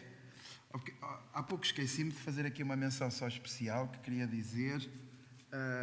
Está aqui connosco o bastonário dos engenheiros técnicos e, portanto, é uma palavra para ele que me parece importante, porque este problema, estamos sempre a falar de arquitetos, mas isto toca, na medida essencial, também aos engenheiros. Sr. Manuel Sousa, muito obrigado por teres vindo e participar nisto. Because the conference is international, I will speak in English because we are an international event, broadcast online Europe. However, the presentation will be bilingual and hopefully not very long, so I will move through the slides slowly so you can read them, but since many Portuguese are also listening, forgive me if I occasionally, international, forgive me, I occasionally make a few comments in Portuguese. So let's go. I'm presenting the report. The report on public procurement of architecture and engineer service in Portugal based on the detailed study made by the team of the Chamber of Architects in the last 2 years. Let's see if yes. So starting, to begin, the construction in Portugal and in Europe, Portugal has been vibrant and inflationary. We have one of the highest increases in housing costs. One of the increase of housing costs in all Europe, especially in small typologies, you can see. The price rise in double digits, reaching 16% in one dwelling. So we are in a contest of raising of prices within the construction sector. Isto é gráfico, portanto, que mostra que os preços da habitação estão a subir. O T1 está a 16%. The average of Europe is over there in the other corner. So, next one. So what did we do in terms of work? I hope you can read. So, generally, in the right side is in English and left side is in Portuguese. We analyzed all available public data on architecture and engineer service from official platforms, para os portugueses, no portal base. Tenders, concessions, design and build contracts, and even small-scale procurements, que são as consultas prévias. And we used official postal codes, os zip codes from Portal Base, from the platform, to classify the data. The result was a total sample of 2,272 public procedure, of which 9032 are tenders, portanto concursos, and 1,340 are prior consultancy. Prior consultancy in Portugal is when we have a smaller consultant, public consultant from 3 to 5 companies that we can consult and then make a direct procurement. So, and this is very, very common, but has a limit of 75K. So that's long. So this makes the 2,200 procedures. Let me see. So here are the data divided by categories. We can see in the figures. So ideas competitions, concession tenders, restricted tenders with prior qualification. That means two-stage competitions, os bietápicos, concursos bietápicos que são poucos. Design competitions, design and build competitions, we see they are increasing. Eu digo isto para os portugueses, os concursos de concessão e construção já estão assinaláveis. And public tenders, so acquisition of services, and prior consultants, so it's consultas prévias, that, of course, because they're minor prices, they are more frequent. Portanto, aqui, permitam-me só comentar em português rápido, nós vemos que a diferença entre aquilo que são procedimentos concursais e vemos que as consultas prévias, que são mais limitadas, temos um número de 1.300 e as outras das 900 dividem-se nestas diferentes typologies, nestas diferentes tipologias. E, portanto, é a partir destas, nem todas têm a informação que nós desejamos. So, the first analysis about the 932 tenders, competitions, concursos, we can see the evolution per quarter since 2000, per quarter of year. Ou seja, por cada trimestre. And we see that we have 122 in the third trimester of 2023. Then it came down, it went up, and then it started slowly going down. This, I think, has to be also related with the political situation in Portugal. Ok, não está a ouvir bem? Oh, pois, eu tenho os ouvidos pequeninos. Agora sim? Estão a ouvir alto demais, caramba. So this is, it's an increase. It's quite surprisingly for us that we are in a mode of execution of the European funds, urgency of housing, and the tenders are dropping a bit down. At least they are going up, since everybody is complaining that the execution of the funds are not achieving their goals. And this is the first thing. I'm sorry. Yeah. So, next one. Another important point, not all the procedures provide usable data. Many procedures do not indicate the estimated construction value. Ou seja, muitos procedimentos nós não temos o valor estimado da obra. And others do not clearly define the object of the contract. And several do not yet have a finalized contract.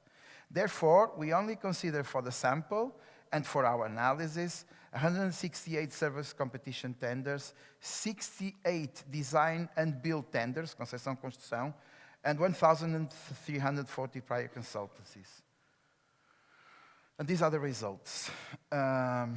We reached the first key findings from 168 tenders, portanto 168 concursos.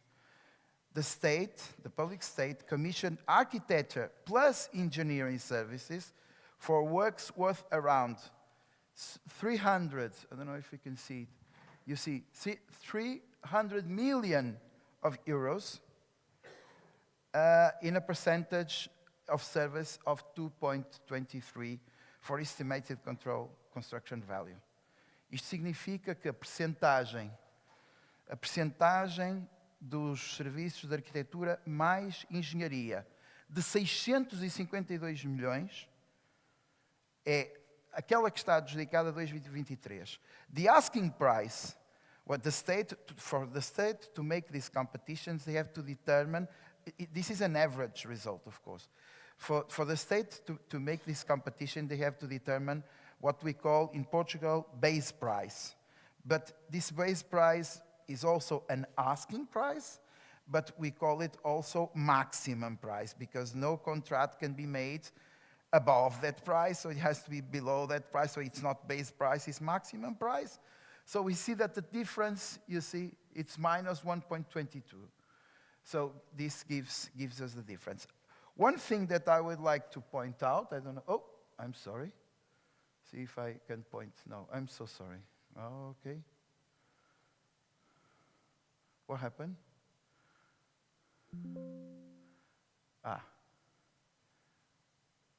Getting back.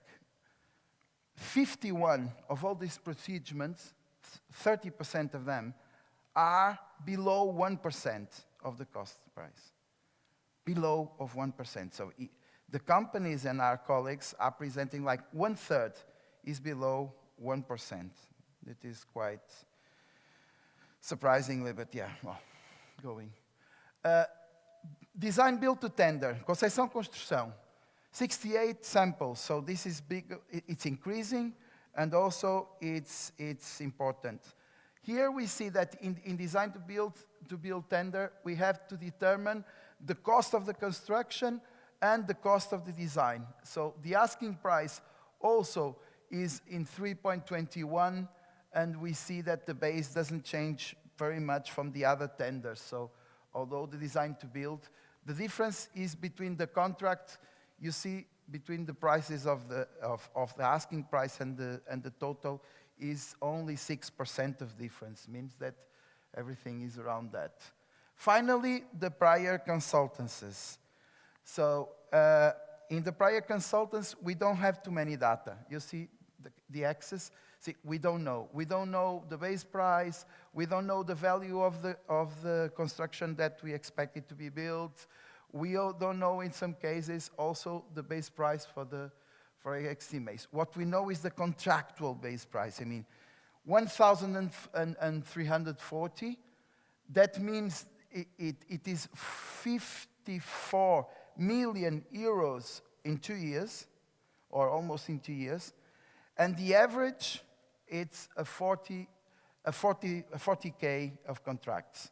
Dito em português, nas consultas prévias, nós temos 54 milhões de serviços em cerca de 2 anos e a média da adjudicação são 40 mil euros, ou seja, no limite até quase 41 mil euros, não é? 40.900, quase 40 mil. So, this charter combines both tender type service and design build tenders, portanto, concursos e concepção construção, and we reach an average project value of 1 billion, 1.000 milhões. This combining two represents 1 billion. And the asking price is 3.37, and the result for the fees of architecture and Zemanel, Dean of the Technical Engineers, President of the Order of Technical Engineers, 2.54%, both combined. That's why we are, along with Romania and other countries, in that situation.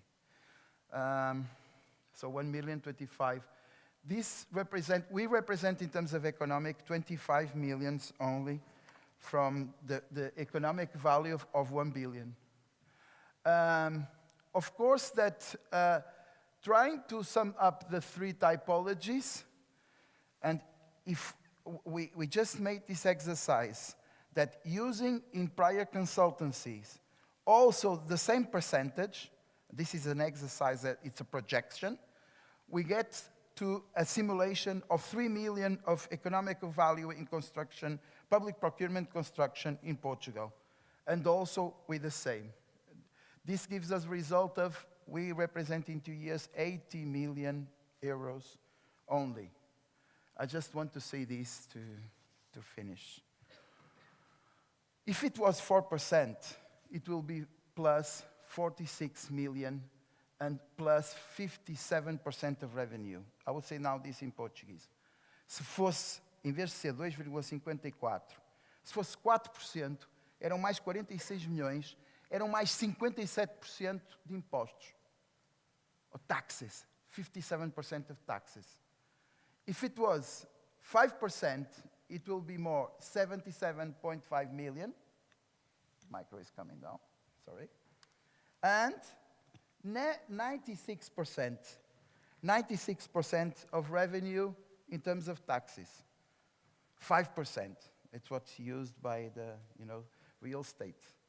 If it was 6%, architecture plus engineer, which is not a strange number, well, we have the opportunity. I know that everything is going to be a bit sad in these last presentations, you know, but the Germans are coming next year, so everything will improve a little better. And they will be talking about higher numbers, I believe, so higher percentage. This means more than 100% of tax revenue. This means estate losses. Ou seja, há aqui problema de perda fiscal do Estado. Porque estes números não são compatíveis com o bom senso. E, portanto, há aqui problema de perda de receita fiscal. This is dumping. This is comproving dumping. So, well, I'm sorry that's not readable, but what we defend, a reference of values for the services of public works, referencial de oficial para obras públicas, to stop lower prices, but below the cost prices, which is very common in several countries, and to monitorize companies and organizations that put dumping, to prohibit public contracts that are below the collective agreements of work. Nós não podemos aceitar que os contratos públicos não liguem nenhuma aos acordos coletivos de trabalho e estejamos a pagar salários que são abaixo daqueles que são aquilo que está contratado coletivamente.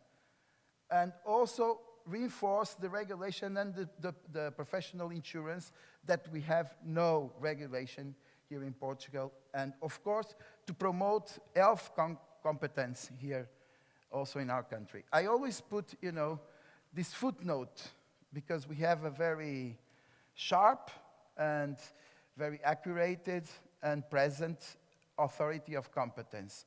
So everything we do is like the Chamber of Architects defends the free competence and doesn't pretend to fix any reference, the mandatory value. I always put this footnote so we are safe from everything. We have a position and we defend this, but it's the mandatory to say that. So this is the projection and the results that we have in Portugal that I want to share. This is going to be sent to all the entities, hoping with the help, of course, of Europe and the other members that we get some results, and we put, of course, all our efforts within the ESOP so they contribute to improve this situation. Thank you very much. Who's next? Okay.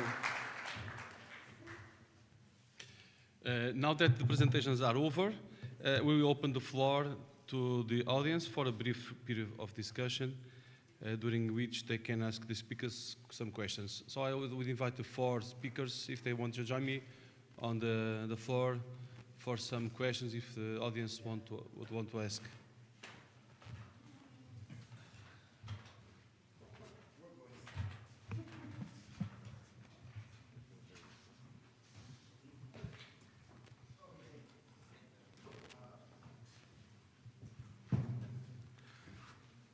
So now it's open for questions. Who wants to present the first question, please? No question. No one? No. There's one gentleman, please. Hi, my name is André. I'm an architect. I'm very happy we are having this discussion here today. I was wondering if all ideas come from re-regulating the profession, making new ways of presenting fees. I was very happy with the Polish presenter. The data was very, very clear. And it's very, very clear that we are in a downward spiral when it regards to fees. I wrote a document which I presented previously to the President of the Order with a new proposal. Rather than finding new ways to present our fees, or rather than re-regulating the profession, I think we should move our position in the value chain to be more self-reliant. So my proposal would be that we should become promoters of our own designs. When the president, I think it was the president of the European Council said, I'm sorry, I lost my train of thought, but my idea basically was that we should capture more value in the value chain rather than just trying to ask other people to pay us more. Just be the promoters of change, be the promoters of your own designs, and capture more value in the value chain of construction. Thank you. May I make comments? Yeah. Well, absolutely agree. We should have something what's a new communication language. We should more communicate with outside our profession because we absolutely understand each other. The problems are the same, and but the people don't understand us. And we discussed today in the morning as well. When you go to the dentist and you sit in the chair, you don't ask about the price before. If you go to the lawyer, you also don't. And when you stand up, you say, "Hi, I'm Andrea. I'm an architect.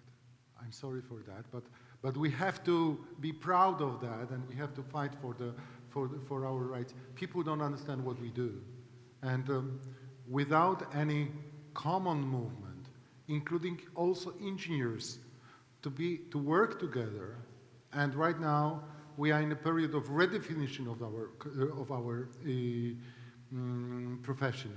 We should find alliances, as you do, and to show people that they need architects, because in some time we could come to the place that there is like a Ministry of Public Procurement in Albania, yeah? It's in Albania, it's artificial intelligence. So what's the problem to replace architects with artificial intelligence? But we should have another language of communication. It's our homework. Absolutely agree with you. If I can add something, just like, well, with Andrea, we already have this chat before. I have my doubts that we have to change the model of our business to solve a problem that is related with the compensation of our services. I accept that we can change the model of our business because some of the architects or some of the companies want to change the model of our business and think that it's more profitable and adequate. It's not to solve a problem that is placed on the base price, and namely, when the client, the worst client, and I think this is not happening only in Portugal. Of course, in Portugal, this example that I've shown, I think it's absolutely catastrophic. And the state should be ashamed of that. But the state or the government entities being a bad client is not only a thing from Portugal, it's common from other countries. And what happens is like it's contaminating the private sector. Generally what I say is like the private sector doesn't pay as badly as the public sector because they are very afraid of the risk. The banks, the insurance companies, they don't like the risk.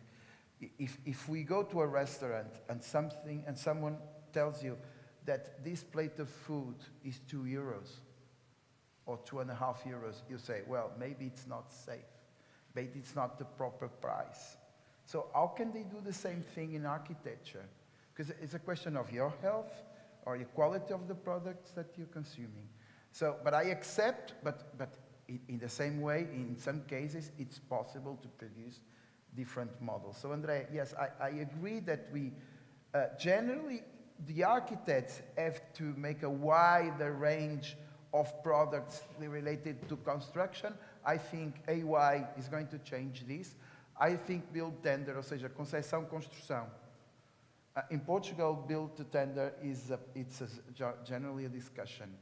And generally, I also compare it with taxis and Ubers. It's like we could prefer the taxis, but we know that the Uber is going to win that thing. And build to tender is also something that we have to be inside and try to participate, because it's going to be very difficult, namely in housing, to combat to fight and to avoid because all the industry is making its investments on this new technology and all the combined procedure, as we can see from our numbers. So I think that in the short period or in the medium term, something has to change, and I think Europe is also understanding.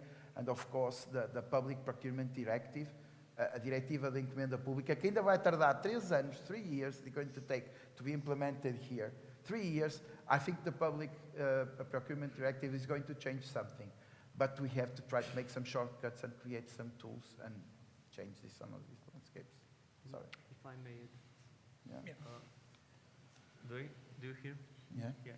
So there is one more thing that we need to be careful when we are talking about value. And those are two words that are associated with value for us. That's efficiency and productivity. Yeah. So what's happening lately is that with the increase of efficiency, the productivity stays at the same level because the productivity is measured by the income per person or revenue per person. So with the increased efficiency, people tend to lower their prices in terms of getting a job. So implementation of new technology speeds up the process, but in the end lowers the prices because they tend to enter the competition market in that way. So as a result, there's no increase of productivity, and productivity secures us with the sufficient overhead on our expenditure that we can then use for innovation, for implementation of new technologies, etc. So we need to pose ourselves as innovators, and that we can do that only by increasing productivity, not by. May I? From my point of view, there are 2 layers of consideration. Can you give the mic to the No. From a specific economic point of view, if we reduce the regulation, we gave the floor for the aggregation. And then Amir before showed you a graphics on the situation in UK and USA, where the median dimension of the practice are bigger than in Europe. Why? Because they have less regulation than in Europe. What happened? If we privilege a bigger dimension, from one hand, we reduce the variety of the offer, and it's not positive in our perspective. Also because the 99% of the professional practice in Europe is a SME. Mm-hmm. By the other hand, they improve the efficiency, the economic efficiency of the system. So we have to decide. That is one layer. The second layer is on the quality of our product.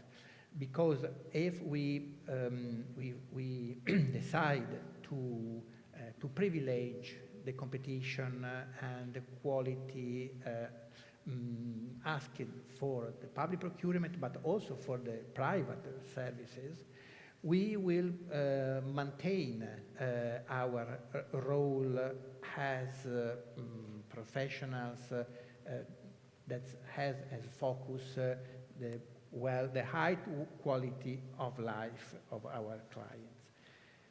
In the other hand, probably we privilege our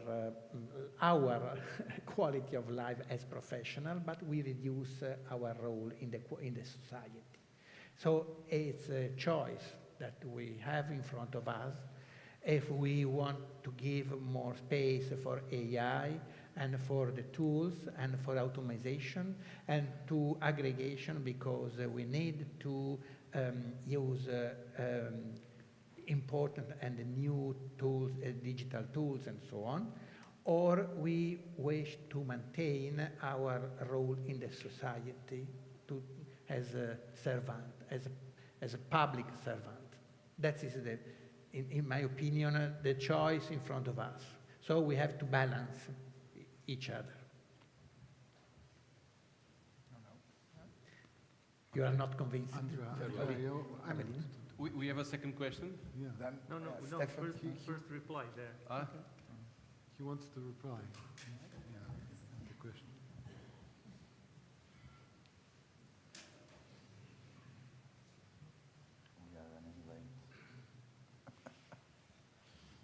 We have to hurry up. I'm sorry. Time I is think going faster. Evelino understood because we had the conversation before, but I think I mistranslated and my proposal was misinterpreted. When I say promote, I mean going into real estate development. So we design and build our own buildings, and by doing that, we capture more value in the value chain of the construction. I understand this may be strange or maybe counter nature. I don't mean for the architects to stop being service providers. But by going into real estate, we can capture more value and therefore become easier for us to say no to bad fees. If the state asks or makes a competition or a tender saying 3.5%, and you have to pay the bills by the end of the month, and you have to say yes. But if you've captured more value, then you can say no, and they will have to move up those values. The same goes to the private. This is very well. I don't articulate very well in public speaking. I'm shaking, but this is very well described in the work I wrote. It has an economic standing, which I think most people all four of you will understand. But this will allow us to say no to bad fees. If we have financial stability or a better financial stability than we have now, we can say no to bad fees, and that will make the fees go up naturally. And we have all the proficiency to go into real estate, especially if we go partnering with the engineers.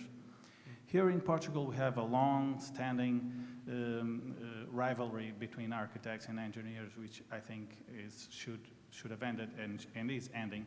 But if we partner up between architects and engineers, we should be dominant in the real estate development, rather than having the big funds and other real estate developers capturing all the value of our work. And that was what I meant by promoting.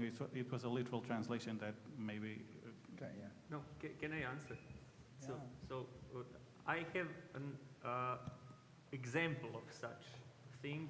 We had a student workshop the last week, and one of the companies that participated in students' workshop is two partners, small architects company that found the perfect solution for them. So they don't want to grow as an architectural company. They formed the construction company that is second to them, and they live from the construction businesses, not the architectural businesses. So the the construction business provides them with the fee that they can experiment. They have their own laboratory, they have the studio where they explore the details, the combination of materials and stuff in real life with real materials by themselves. And actually it did not rise their fee as an architect, but it secured them with the fee where they can explore the architecture in a way that they want to do it. But it didn't let's say, give them the position to negotiate the higher fee for the architecture. In combination with the side business. They pay better to the contractor yeah, than they are, yeah. and So they pay worse to the architects they also are. So they did some sort of experiment in development now, so they are building their own houses and they're trying to sell it. So we will see how this will work. But what they noticed is they need to grow bigger, and it scares them because they are very intellectually high two architects who do not position themselves in a way that they could easily transfer their knowledge to someone new that comes to their office. So it's a challenge for them now. And the challenge is also the growth of the construction company, because with the growth, the costs get higher. So this position of having a small construction company of 15 and small architectural company of 2, they have the position where a construction company funds their experimentation in architecture. And it's perfect, but it functions to a certain level. And it didn't raise the fee for the services. Okay, thank you. So let's go to the last question, please. Thank you. If you allow me, I will just want to make a short comment, not a question, Perfect. since Romania was mentioned several times. My name is Stefan Bulic. I'm the president of the Romanian Order of Architects. I want to start by saying that it's, of course, an honor to be near the Portuguese architects, but not at the bottom of a ranking for none of us. We are looking up to Portuguese architects for the quality they produce, so we want to be up the rank, both countries. I want to say that there are some explanations about the contradiction that Boris Charakchev showed us in his analysis. Between the perception of the quality of life in Romania, which is quite high in Europe, you have to consider the baseline where we started from. And just 18 years ago, when we joined the European Union, was much different than it is today. So it's a huge progress. And that explains the general perception in society. That was not the perception of architects. And then the architects, they do have a very gloomy perception about what is going on in our profession. So there is actually no contradiction. The general thing is explainable in general terms, but if we move to the profession, then the reality is really gloomy. But I just need to make a mention about method, because this is very important what is happening here. We have been dealing with this issue in our countries, each of us, each organization of architects, but we are doing it together now under the umbrella of the Architects Council of Europe, so this is very valuable. I just want to make a few remarks about method. So it depends what figures we use and what tools. Boris has used the ACE sector study, and that is how he got to that information, those graphics. But the reality is different. In Romania, for instance, the earnings of architects are above the average salary in the country.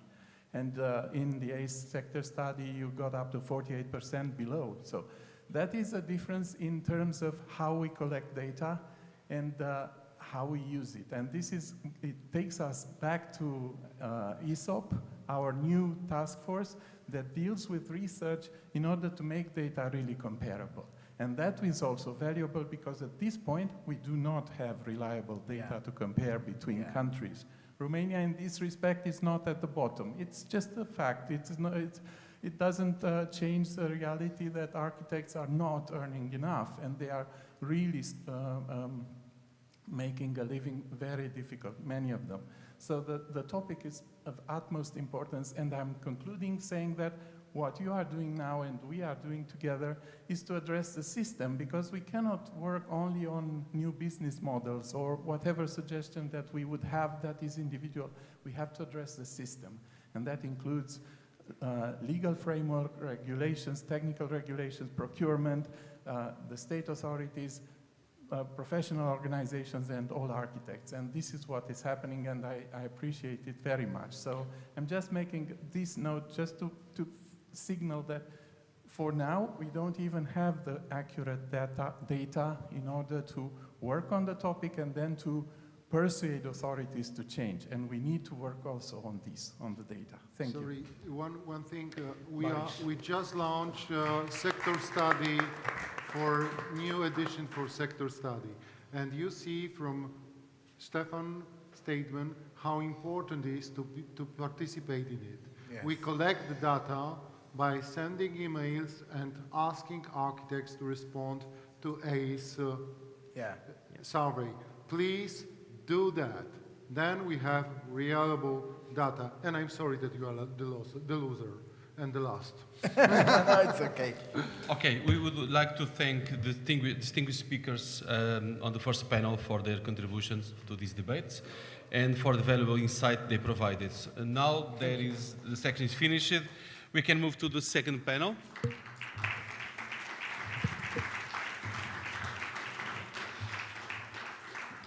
The second panel is dedicated to the comparative analysis of legal and regulatory frameworks for architecture fees in different European countries. Now, it is a particularly relevant time for this analysis, as it allows us to understand how different calculation and regulation models have sought to ensure quality, transparency, and economic balance in the provision of architectural services, by consolidating experience from across Europe. So, for the first presentation, I'm pleased to welcome Georg Brechenbauer, or it's kind of okay, and Udo Rabe. We are representatives of the AHO, German Federal Association of Consulting Engineers and Architects. They will be presenting the German experience in the OHI on, well, now I can't spell this. If you don't mind, you'll try to, Honoraldung, I can't. Please welcome, join us.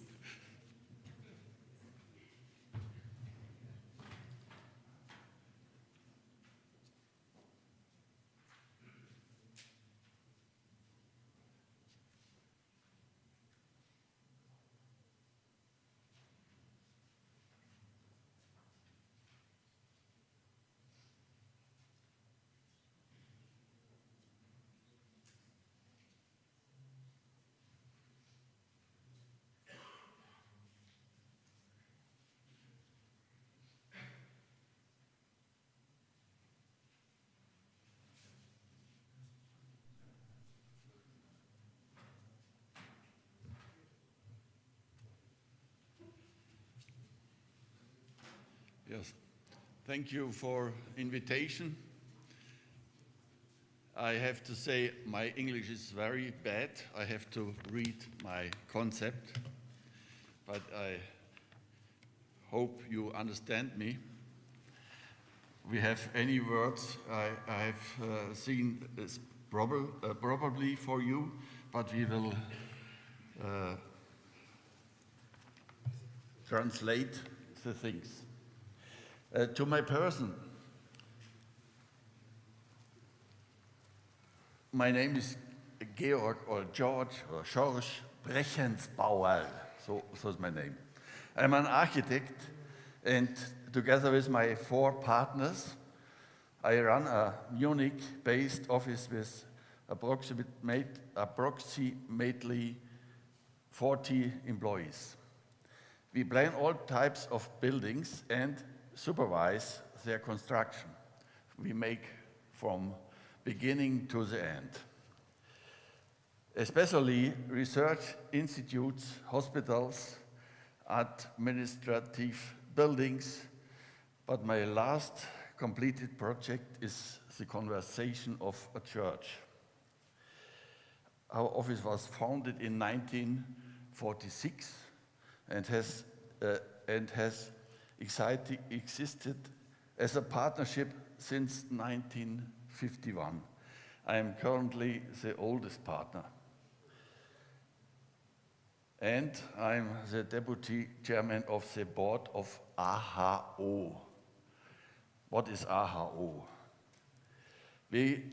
My colleague Udo and we will speak about our experience with the HOI.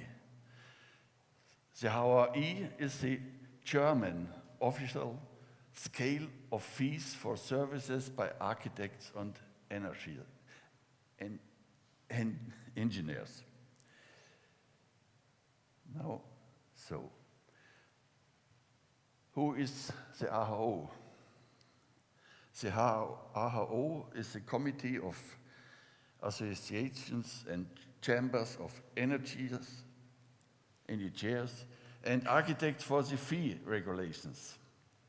Our task to represent and coordinate the free and competition interests of engineers and architects.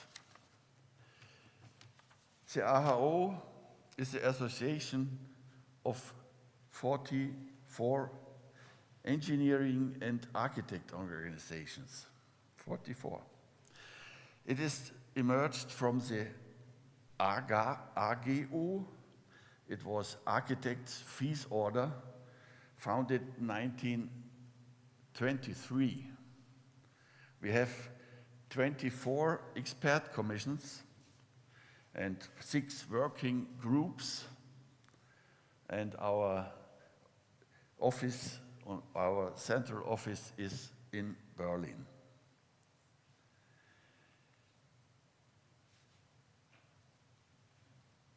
RO issues: no binding practical assistance for service description and fee calculation.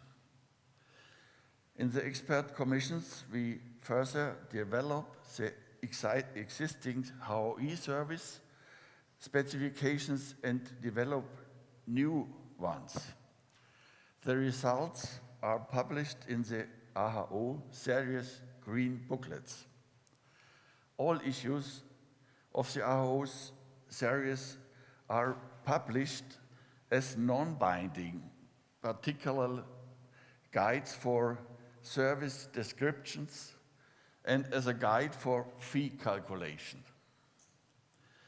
The required planning services and their remunerations are determined exclusively by the contractual agreement in the individual case.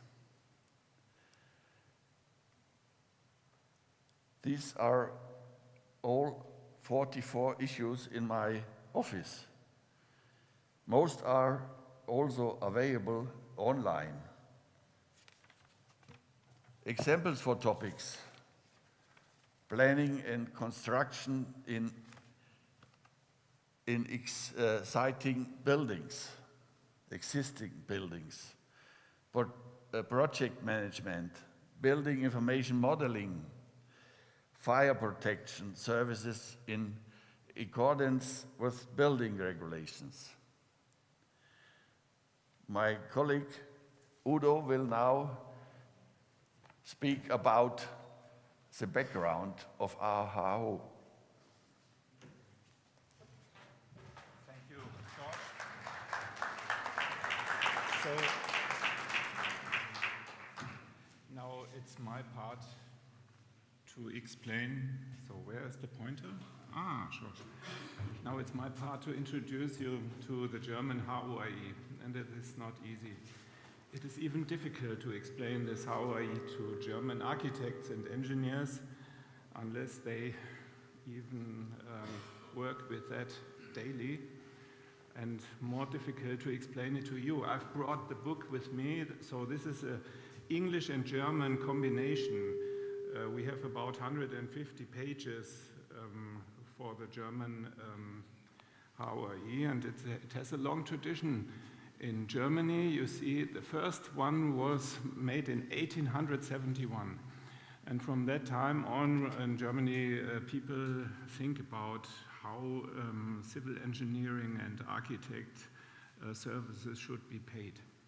And the first of these, on the left-hand side, were made, for instance, for the clients, not for the architects, because they should have something to work with to decide if the fee of the architect and the engineer is okay. And later then, on the right-hand side, it became to a tool for the architects and engineers to calculate projects. And one very important point was in 2019, the decision of the European High Court. They said that the minimum fees should not be prescribed in future, and that was a very important point for us in Germany because we had to start to calculate honestly. That was a very interesting point for all of us. So I thought to explain this to you is the best is to make an example of a project. But first of all, I want to read one of the main sentences in the HORI. You find it in the appendix number 10. There are the service, basic services described, and it says, the development of the draft planning under consideration of the essential relationships, requirements, and conditions are service plans, for example, for urban, creative, functional, technical, economic, ecological, social, and public. These are the interests and the basics of the HORI. And if you listen to the speech, to the first speech today of Nuno Sampaio, did I pronounce it right? So then you will recommend that he used exactly the same words. And that shows us that we have the same topics from Portugal to Poland and from Sweden to Italy, all over in Europe, and that's the reason why we're here today. So first of all, the HORI has different Leistungsbilder. We call them Leistungsbilder. It's a kind of service profile. The first service profile is the area planning. So there are examples for land use plans, development plans, open green space plans. So this is a very special part of town planning. My office, we have about 20 employees, works about 50% with these area plannings. The second one are the object plannings. That is what I think most of you would consider with architecture. It's for buildings and interiors, for open air facilities, but also for civil engineering structures. So, for example, bridges, tunnels, or something like that. And for transportation facilities, for railway, for Autobahn, for footpaths. And the third one is the specialist planning for the structural planning, we call it Tragwerksplanung, and for technical equipment. And we need some basics to start with our example. So we know scope of services, we call them Leistungsphasen. We need to know how much the project costs, the project size or value. We need to know something about the complexity of the project. And we need to know if we only should do basic services or if we also should do special services. And then we have special adjustments to come up or down with the fee. So first of all, in our example, we have a system of points. A system of points to come into a specific fee band. And that works in that way. Integration into the environment can get maximum 6 points. The number of functional areas can get maximum 9 points. The design requirements can get 9 points. The constructive requirements can get 6 points. The technical requirements can get 6 points, and the expansion can get 6 points. In our example, so we try to make an example, we get 28 points, and we come into the fee band 4, 27 until 34. With this information, we go into the project and in the cost of the project, and I wanted to take an example that should be necessary to make a European tender, so therefore I needed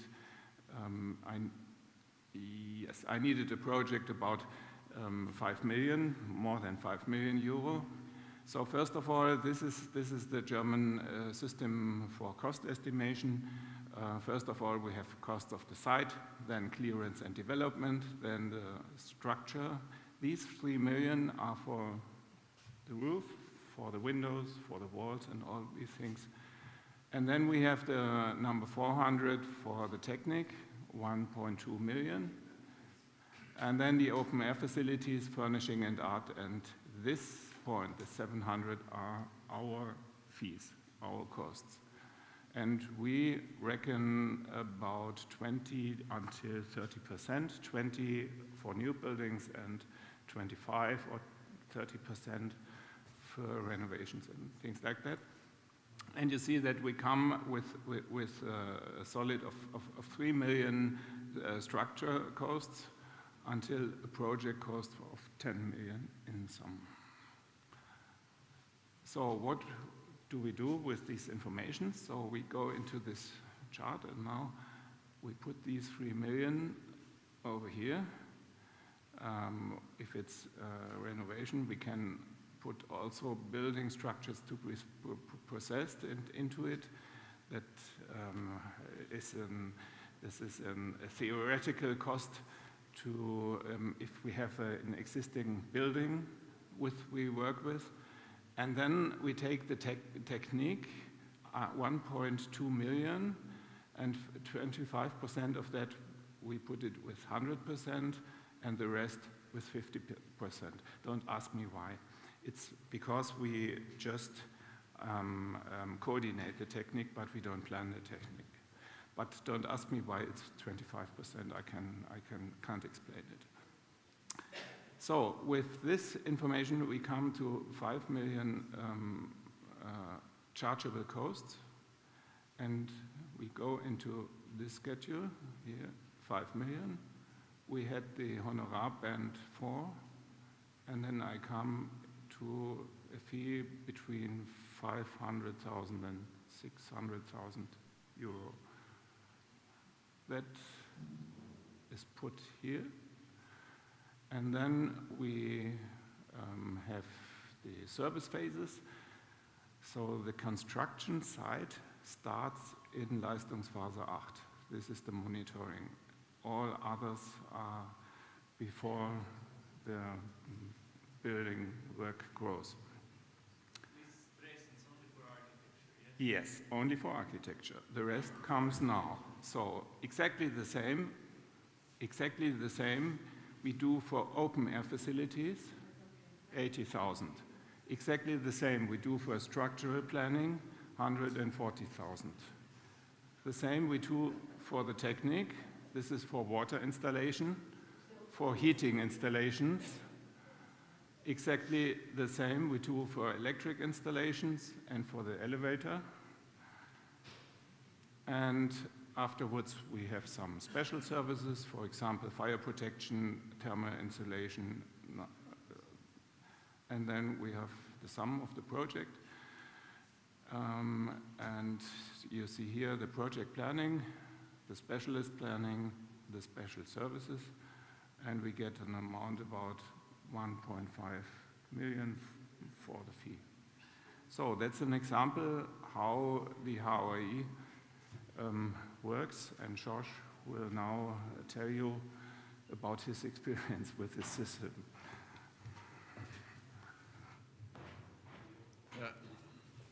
I will begin with the negative facts of HOI. Since the decision of European Court of Justice in 2019, there are no longer guaranteed minimum fees. This was very good in our system, but now it's in history. While it has been recognized that a fixed fee can improve the quality of services, but this cannot be guaranteed in Germany. Due to the inconsistent qualification of service providers. This is our problem. Not only architects can take a plan and build the house, any other persons are allowed to also build. Now the fee tables of the HOE only represent orientations values. And what is also negative, clients criticize using construction cost as a basis for determining fees. They claim that architects plan expensively to generate higher fees. But they fail to recognize that the dependence of fees on construction costs can also have negative consequences for us.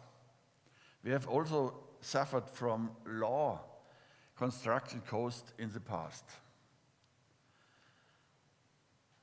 Another negative fact is the cheapest offer will be commissioned. Quality doesn't matter. In Germany, unfortunately, it's almost always about cost profitability.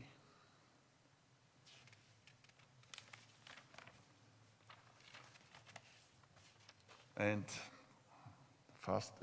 last, colleagues fall below the minimum rates. Recently, the fees of the HOE have often been undercut by colleagues. And at least it takes 15 to 20 years for an update of the scales to be made. You have seen the scale for a revision. But we have positive experience, positive facts. With the HOE, you can make a fee agreement earlier on before a draft existed. By determining the parameters shown from Udo, a preliminary fee can be determined. Customers receive a reliable basis for determining which codes are reasonable. The scope of work represents a proven path from planning to execution. I believe this is the best fact, the positive fact for our HOE. The iterative approach between all participating planners and the executing companies guarantees the success of project. The following still applies. If no agreement is made in writing, the basic fee rate for the basic services shall be deemed to have been agreed, resulting from the applications of the fee basis of the HOE. In the current revision of the HOE, we include improvements to the content. Example, better synchronizations of the service specifications and integration of additions to the planning and construction of exciting buildings, building information modeling and sustainability, and HOE competition between offices is not only based on price, because they use the same basics.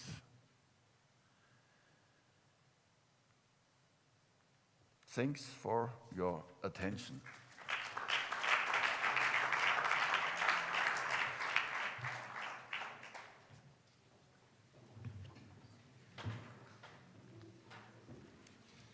So next up is Elisabeth Gossart, is a representative of French Architects Association. She will be joining us online to talk about the scope of services and calculation of professional compensation in France.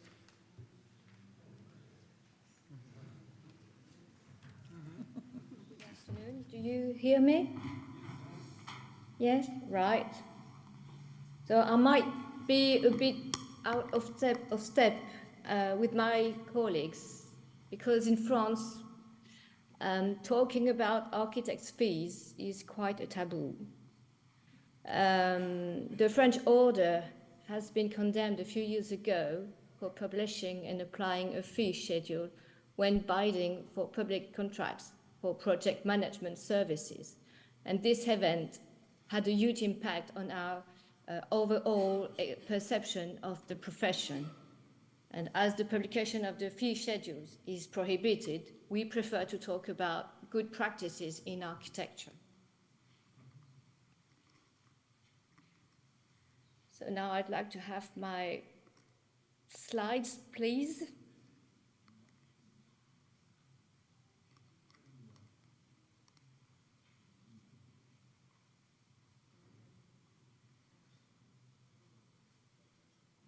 Do you hear me? Can I get my slide? I don't hear. Go on. Slides are on the screen, Elizabeth. I can't hear you, sorry. Yes, we're just getting your slides ready. Just 1 second. Perfect. Okay. Thank you. Thank you. So the scope of services and the calculation of the professional compensation in France. So next, please. Now, the architect's role is to participate in everything related to spatial planning and the act of building. In France, their involvement is required for the establishment of architectural projects that are subject to a building permission application. Architects meet the expectations of each user while ensuring that the collective interest is respected.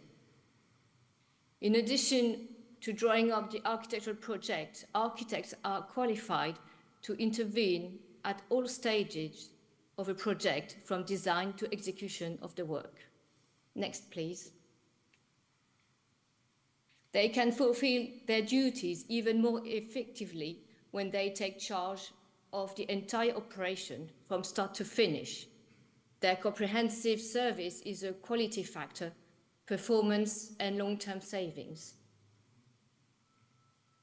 The architect is a project manager, is a coordinator, is an advisor, and often a project administrator, and their involvement differs according to the client's needs and the complexity of the assignment. So, this diversity of tasks raises an essential question, which is, next please. Next please. So the question is, how is the scope of an architect's services defined in France, and how is their compensation calculated? Next, please. I have to talk about the French architecture law, which is the origin of our profession as we know it today.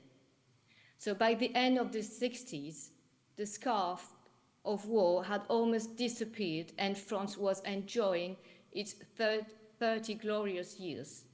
The serious post-war housing crisis had been practically resolved by the mass production of housing. This race of quantity became a race of profitability, in which architecture lost its significance, not to mention its honor.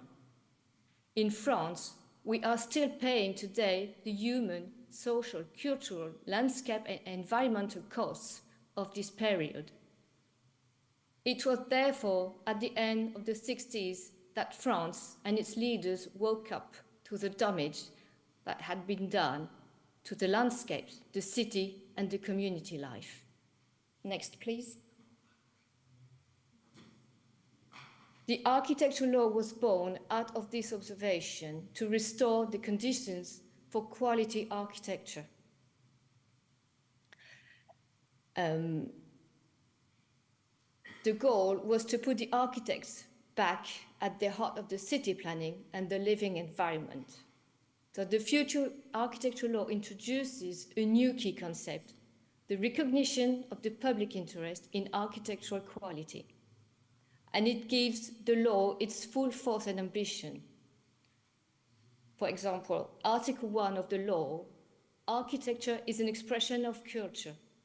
Architectural creation, the quality of buildings, their harmonious integration into their surroundings, respect for natural and urban landscapes and heritage are in the public interest.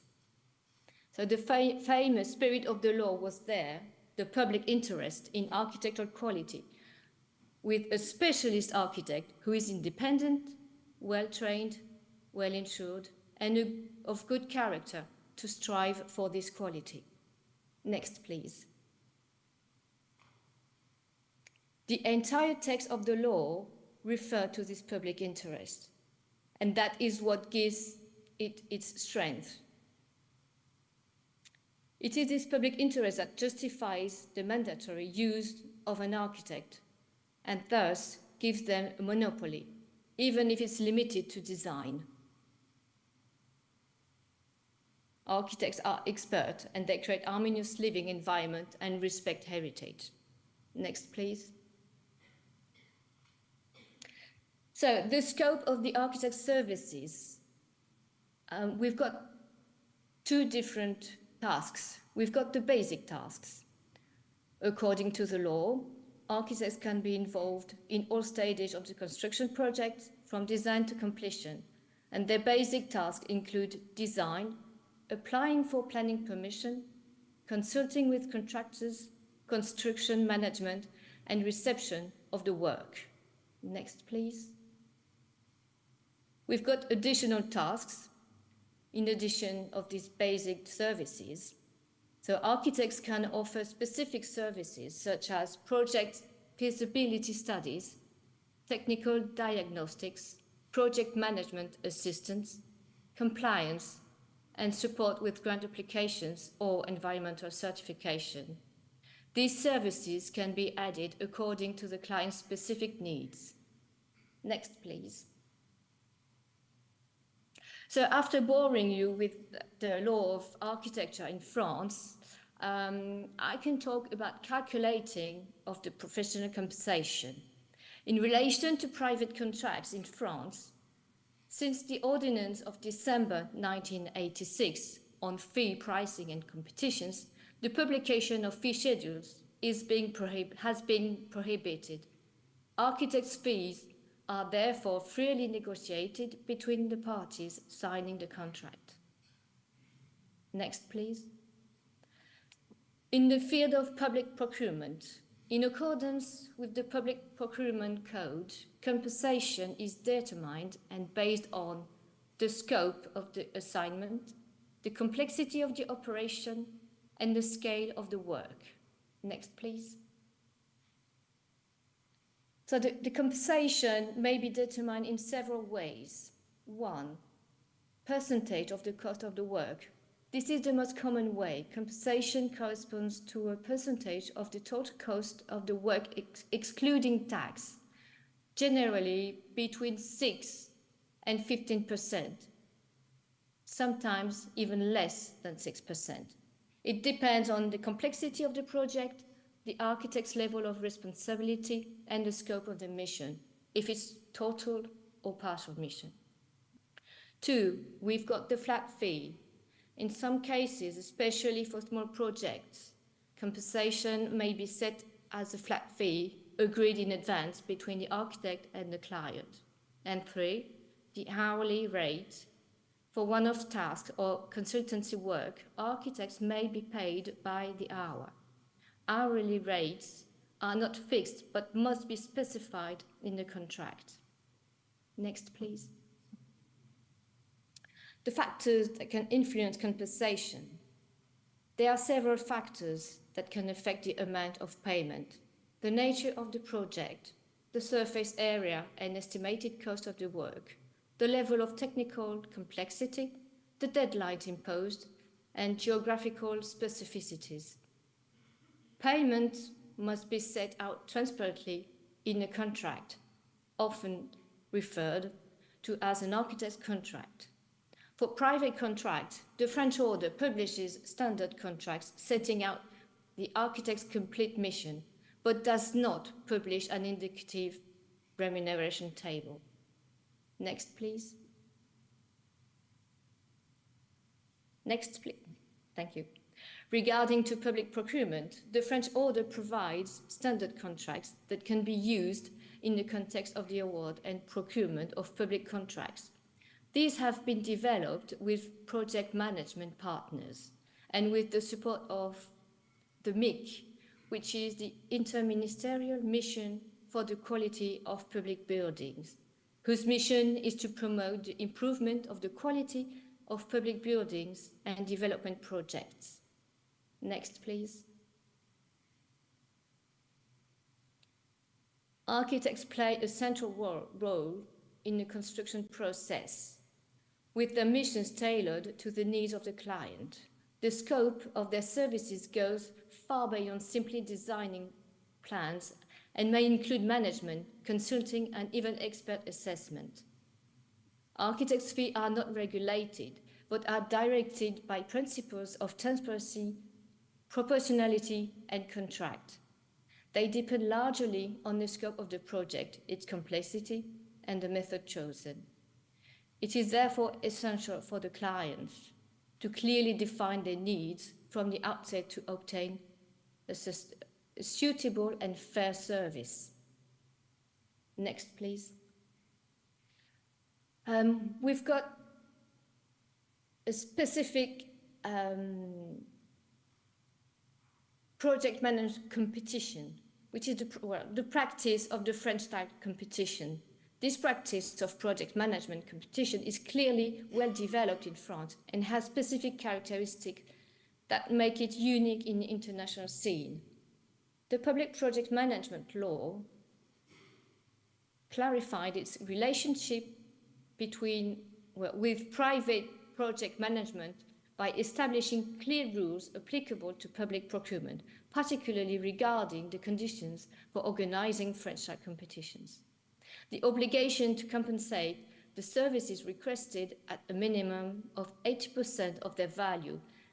It means that the list of candidates eligible to submit services is very limited, most often to 3 candidates, and never more than 5. Next, please. The benefits of project management competitions is promoting architectural quality. The competition is a procedure intended to produce quality. It is therefore classified as an example of good practice. The project owner is the legal entity for which the structure is being built. As the person primarily responsible for the structure, the project owner fulfills a function of general interest from which they cannot withdraw. Architecture is not a manufactured product. Architectural creation and the quality of buildings have been declared to be in the public interest by the law on architecture because they impact everyone's living environment. Next, please. The quality of architectural production and user satisfaction are directly linked to the professionalism of the project owner, the choice of the architect and its team, but also the resources assigned. The role of the project manager is to provide the best architectural, technical, economic, and sustainable response for the needs expressed by the client. Project management teams must be selected based on criteria that prioritize skills and quality of references. The choice of the architect and its team is essential. The success of the competition often depends on the quality of the initial design, the quality of dialogue between the client and project management, the optimization and innovation of construction solutions, and the technical choices. Next, please. Project management compensation during the competition phase. Well, the project management fees are fixed and consider the following factors: the scope of the assignment based on the services requested and the estimated cost of the work, the degree of complexity of the assignment, and the estimated cost of the work. Once the estimated amount of the future project management contract has been defined, it is compared with the threshold defined by the European Commission to define whether there is an obligation to organize a competition or not. Compensation for the graphic design services requested is usually estimated at a minimum of 8% of their value, according to the budget established for the project in competition. Next, please. In 2017, an in-depth analysis of 10 years of architectural competition practices in France has been conducted. The study found that when organizing a project management competition, the parties involved often emphasize that competitions encourages innovation, open access to public procurement, including for teams with little experience but plenty of talent, ensuring transparency and credibility in the project selection process. Next, please. It enables debates on architectural quality within the jury. It allows the project to be enriched during the design phases, considering the jury's observation and dialogue with the project owner and future users. It mobilizes a diverse range of stakeholders and attention around a project. It promotes the appreciation of architecture as an art form designed for practical purpose. They have enabled better organization of project management in the formulation of public procurement. Next, please. And to conclude, it should be noted that public project owners always have the option of organizing a competition to award a project management contract. It is therefore up to them to give preference to this option whenever they believe it appropriate, except in cases where it is required. This may be the case for the reuse and extension renovation of buildings, the construction of engineering structures, and the development of public spaces. Competitions have always brought innovation and quality to architectural projects. Thank you.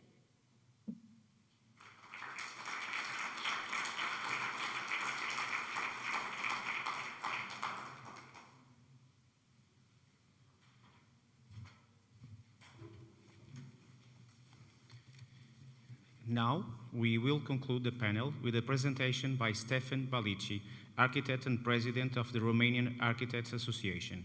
He will discuss the national SIC framework, which is used to calculate architectural design fees in Romania.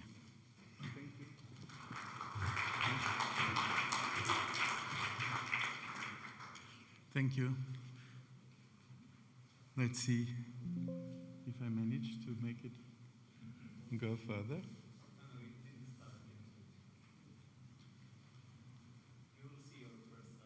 Okay. Yeah.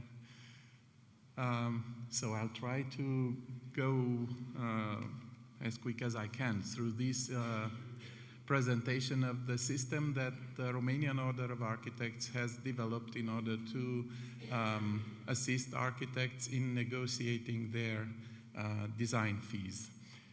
So it's called the System of Information on Costs, and it is based in the law on the profession of architect. So it is very important that it has this legal basis. There is this provision in the law that the Romanian Order of Architects produces the System of Information on Costs, which is not compulsory. So it is stated in the law. First, in the whole process started immediately after the law was passed in 2001, and at that point we had minimum fees that were approved by the Ministry of Development and Ministry of Culture, which are the two ministries responsible with the built environment and thus regulating our work. But then they were turned into reference fees, so just with the value of orientation. And then in the process of our accession to the European Union, even these reference fees were dropped. And instead, we started to develop this system of information on costs that is just a system comprising 4 tools you'll see that are meant to assist the architect to negotiate design fees based on scientifically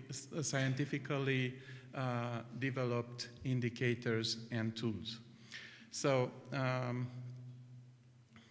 I'm going on, I think. Okay. And then we developed a working group inside our organization to develop this system. And for the past 15 years, the system has been continuously developed and improved. It is based on a market study that collects data from architecture offices, data that is structured according to type of building, and a few other parameters that help us divide commissions into categories. And the result is this online platform for pre-calculus that is being, as I said, continuously developed.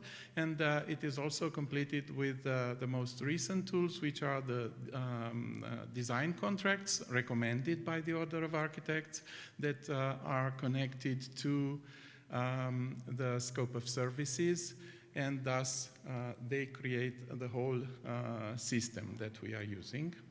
Okay, so I'm moving a bit faster to get to the examples. So the whole system was approved by the two ministries responsible with the built environment. So it is based in the law, approved by the responsible ministries, and it is also approved by the National Authority for Competitivity. So it passed, let's say, all the filters in relation to the conditions of the free market. And finally, the system is published in the official gazette. So basically, it's part of the national regulation system. And this is a very strong argument for using it, especially in negotiations with the state.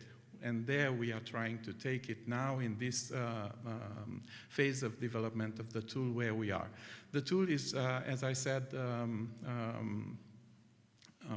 built on a web platform on our website, and it contains information about it, how it was developed, what are the models. It has been developed starting from the work of the Architects Council of Europe, but also taking into consideration other relevant and applicable, in our case, European models like the HAOAI or the tools that exist in Austria and in other countries. And then it is connected, as I said, with the scope of services. The scope of services are detailed and described for all phases of design, so as to be easily understood, not just by architects who are using this tool to negotiate, but especially by those who we negotiate with, our clients. And then they are also connected with recommended contract forms of the Order of Architects. And they combine with the hourly rate calculator. So we have a spreadsheet, an Excel spreadsheet, that includes all the legal costs of architecture activity, be it for individual architects or for companies. So according to the number of employees, the range of payment per employee, and it includes all the costs, running costs like rent or software subscriptions and so on. So all the professional costs of the architect are included there. And this hourly rate calculator helps architects to establish their minimum hourly rate, below which, if they go, they will be on loss. And then from there on, they can negotiate. And this hourly rate is combined with a tool that calculates the statistical average number of hours per project. And this is an app, an online app. So you just go online on the website and start introducing the initial parameters of the project, like, for instance, the number of underground and above ground floors, the surface, overall surface, underground, above ground, the level of complexity of the program. So if it's a simple project, a more complex one, there are a few categories. So these are the parameters that help us then establish, by means of statistical analysis, based on the data that is collected through interviews from architecture companies, we can determine the average number of hours per design mission, as we call them, the scope of services, the services. So each service is assessed, and while using this app, the user only has to tick in the boxes, and then in the end, the app generates a report that can be used as a basis for negotiation with the client, and this report contains the average number of hours statistically determined per design mission.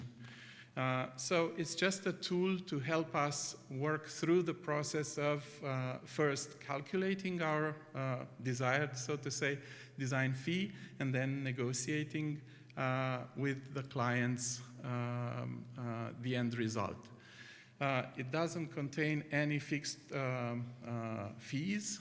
It only establishes this kind of baseline information that we need in order to first assess our work in terms of time and cost per hour, and then negotiate further with the clients. And as I said, we do collect data. For the past 15 years, we do yearly sessions to collect data that are done by a professional company that deals with this kind of statistical analysis. And the data that they collect then is analyzed, and through regressive analysis, we determine these kind of average values per design mission plus complexity and material indicators that I mentioned. This year we ran a survey through our organization to see how much this tool is being used. And as you can see here, the answer is that a bit above 40% of architects, of our members, use the tool, which kind of surprised us. We expected less, because there is still a lot of, I wouldn't call it resistance, but rather nostalgia to the period when we had the compulsory rates, and then we had the recommended rates that were actually calculated through a system very much similar to Hawaii. And nowadays, they are not accepted anymore. So there is this continuous discussion with our members, why aren't we going back to the compulsory fees? And then, yeah, we explained that this is not acceptable under current European strive for the free market, and therefore we need to learn how to use other tools. And well, there are other methods that architects use, even in combination with this one. The same office may use this method for a project, another one for another. They continue to use a lot a fee calculator based on the surface, the base surface, and also percentage of investment value. But those are just lacking any kind of, let's say, scientific substrate, while the hourly calculator, together with the percentage of the average number of hours that we provide, are actually scientifically determined through statistical analysis. What are the shortcomings of our system? Well, quite many. One of them is that it is based on the current practice in Romania, and we know that architects are charging, forced by the circumstances, they are charging much less than they should. And this is reflected back into our statistical analysis, because this is based on empirical data collected from the architects. So we need to work in order to improve the system from both sides, from our development of the tools and from the improved practice using those tools in the market. And what we are currently doing, well, we are expanding it, because another shortcoming of our tool is that it only refers to architecture services. It does not include engineering and other specialty design that is involved in the overall design of an investment, whatever it is. So we have established a working group with the associations of engineers, and we are now currently developing the forms for the survey in order to start collecting data from engineering offices to complete the tool, so that we may, in the end, reach the possibility of full fee negotiation based on this system. And again, what is very important, we need to have it adopted by public entities, because by now we know that architects are using it, but we also know that it is not used in the public procurement system yet. And this is our work now with the Ministry of Development. We have opened the conversation on this topic, and also with local authorities, trying to understand what improvements we need to create in the system to make it more usable for public procurement. And what I mean is that in the public system, there is a critical lack of specialized personnel, specialized staff. So we are not dealing with architects on the other side of the table when we are talking with public authorities, even if they have planning offices within the public authority structure. Most often they do not have professionals, or they have very few professionals. And therefore we need to test this tool with those actual people who are running, well, first designing public procurement procedures and then running them, so that we understand what improvements we need, and that is to be understood also simplification to our tool, so that it can be easily adopted by public authorities and then used in the initial assessment of the threshold, the ceiling, the upper value for a public procurement. So all in all, this is our work. This is, as I said, a system comprising 4 tools, and that is the description of scope of services, contracts, hourly rate calculator, and statistical calculator of design hours per man, per person, necessary for a tool. What are the advantages for architects to use it, and why already some of them, 40%, which is good, are using it, is that it provides access to information for the other part of the conversation, bridging this this balance of information that is inherent to our profession and in general to liberal professions. It also brings transparency to the discussion. Everyone can use this tool online, so everyone can test it for their own use. It's there, and it brings a good leverage to negotiation, because it is one thing when you discuss with a client to say, the project will cost you 25,000 euros. I'm not saying 1.7 million, okay? And a person might, just a person not knowing nothing about what this involves on our side in terms of content and workmanship and range of people involved and missions and so on. So this is a good support in order to create leverage for architects to negotiate their fees. And we hope that it contains also this capacity to change the public system, because we need to get there as well. I must say that in Romania, but as in all over Europe, the largest part of the architecture services are for designing family houses. It's over 80%.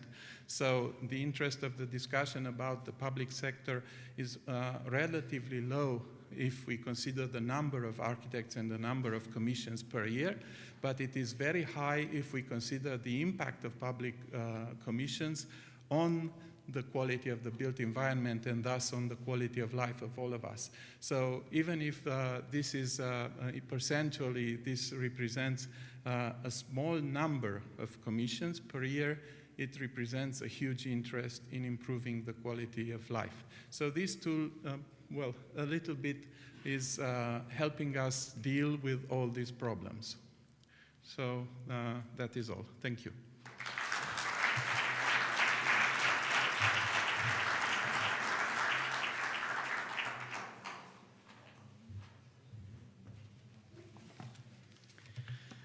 We would like to thank the second panel of speakers for their valuable contributions and the insights they share with us. Due to time constraints, please save your questions for the end of all presentations and panels. Now, a good news, we will now take a coffee break. Please move to the back of the room, everyone. And the third and final panel of the conference will resume after 15-20 minutes, please. 15 people. No further than 15.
Hello?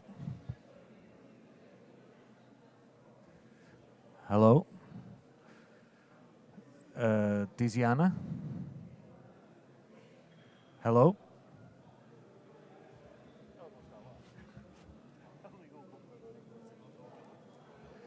Hello, Tiziana?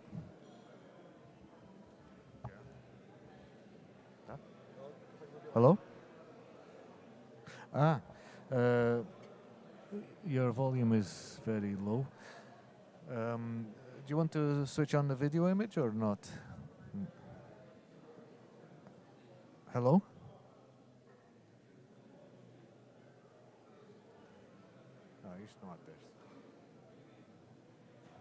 Hello? Tiziana?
Hello?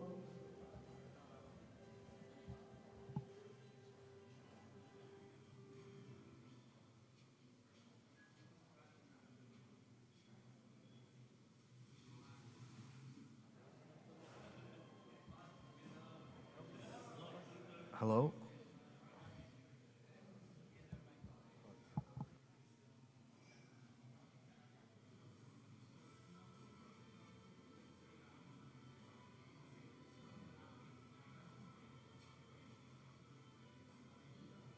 Hello?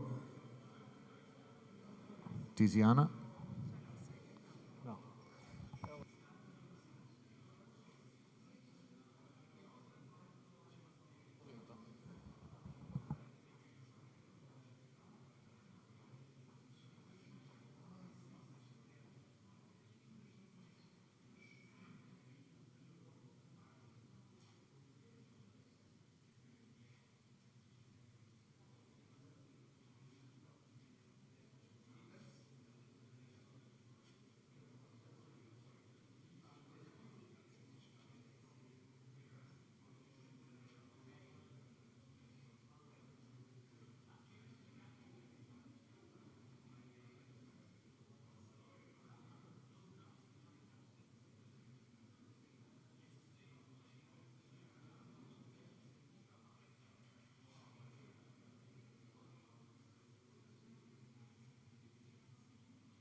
Yeah, it's okay. Yeah. Okay.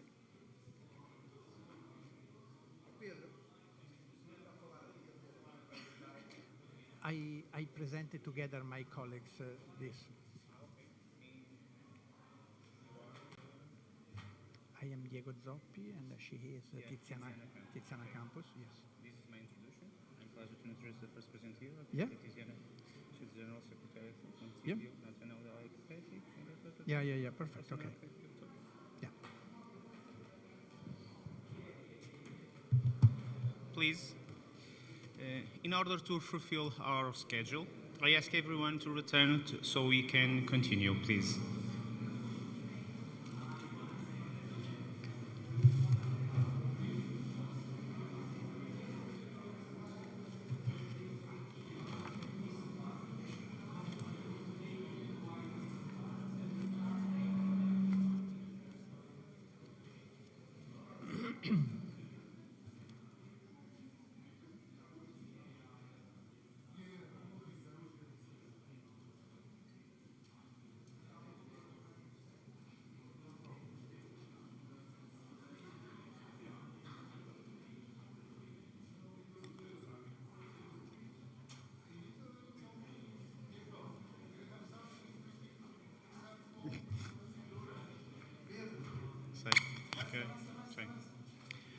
We hope you enjoyed the break. We will now begin the third panel of presentations, which are dedicated to analyzing the legal frameworks and fee calculation tools used in various European countries. This panel comprises two presentations, offering different perspectives on Italy and Spain. They will allow us to reflect on how different legal contexts seek to ensure fair and transparent conditions for architectural practice. It is my pleasure to introduce the first presenter, architect Tiziana Campos.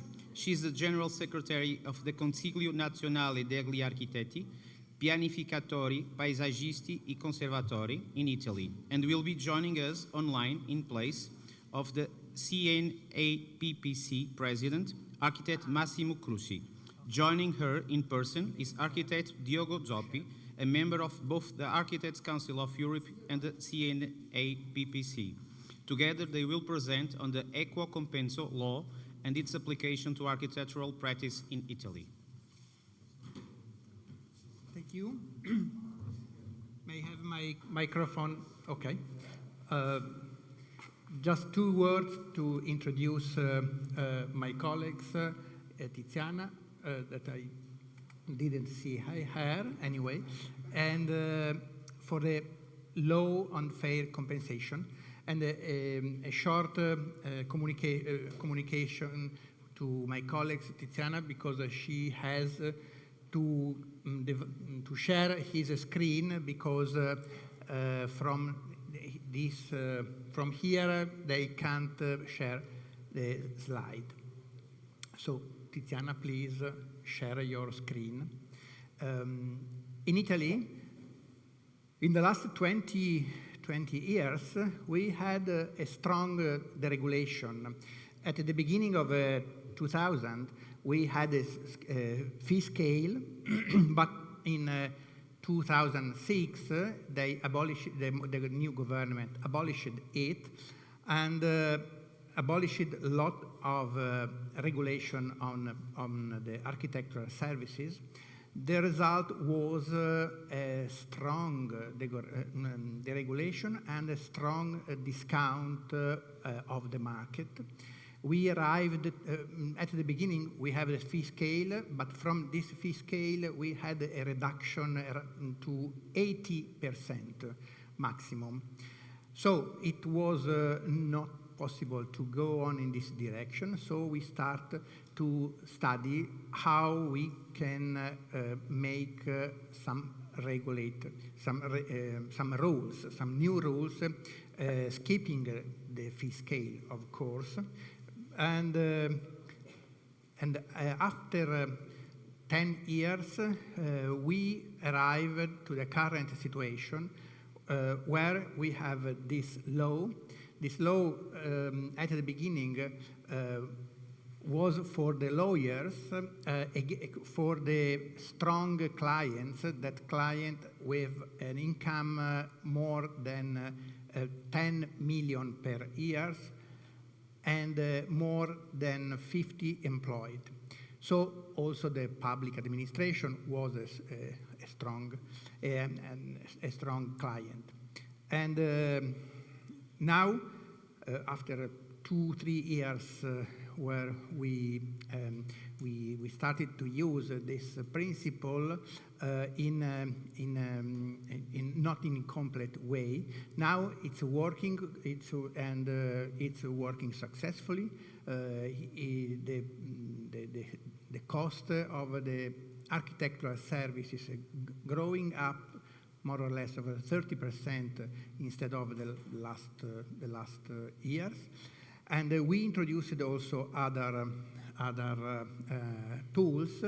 One of them is the Observatory for the Architectural Engineering Services, managed by the Italian Council, where under the management of Tiziana, we check all the services, all the public procurement in Italy. That's more or less 10,000 per year, and we check if there are correct the compensation and all the description of the services. When we found some problems, some difference between the regulation, we discuss with the clients, the public clients, and we find normally we find a shared solution. If not, we ask to the court to decide who is, because in Italy we have a law that describes in a very, very detailed system the compensation for each services. We have a complicated algorithm that used 4 parameters. One is for the function, the second is for the complexity, the third are for the specific services, if is a draw or a report, or there are some hundreds of services, and then there is another parameter that's it's useful to balance the final result. Combining that one, automatically, immediately, we obtain the cost of the services. From this number, it's possible to apply a discount, but this discount gives to the competitors a score if it's less, it's small. If a competitor proposes to apply 80% of discount, he doesn't obtain a score. So no one proposes high discount. In this way, normally, I don't know, I don't want to describe completely because my colleagues, Tiziana, ci sei? Yes, yes. Okay, and sorry. Sorry, there's some problem with the line. Okay, perfect. So now I ask you if you can share your screen, because here they have a problem, and if you share it, we can see your slide and you can start your description of the law. Yes. Good evening, everyone. Thank you for the opportunity to contribute to this meeting on such important topics. Diego is explain about the law, Italian law, and in specific the law, the 49 with the equo compenso or a fair compensation. To reduce the high conflict level, time and cost, the new contract code has come into force. Sorry, Tiziana, but we Yes. see you, but not this slide. So you have to share. I don't share the slide because I have a problem with the connecting to the, and I don't see the video in where you are in Italian Italian. organization. Yes, Sorry, but Yeah, Condivido. no. Aspetta. It's not this one. Sorry Diego, but I don't, io non posso.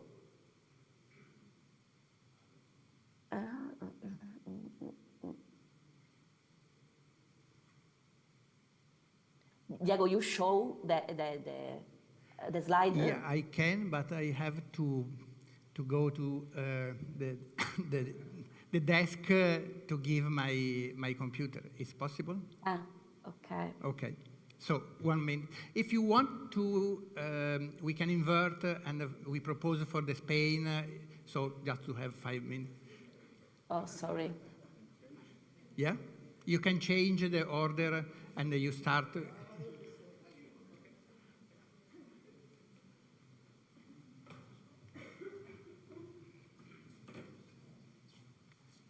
We now going to change our speakers.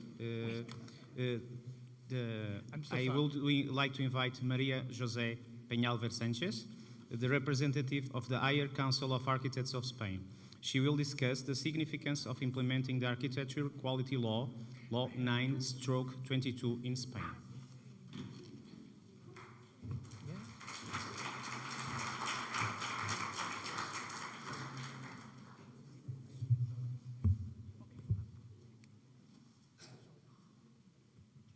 My presentation.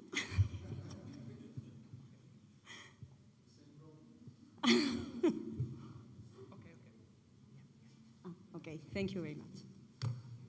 Well, good afternoon, everyone, and thanks, Orden dos Arquitectos, Avelino, and Casa de la Arquitectura, Nuno, for your kindness. So, George, my English is not very fluent neither, so I am going to read my explanation.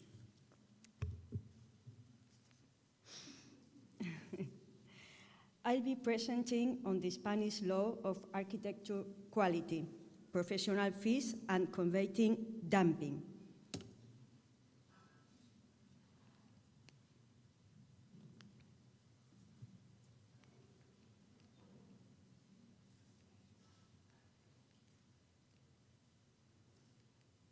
Well, let's begin with the fundamental principle established by Law 9/2022.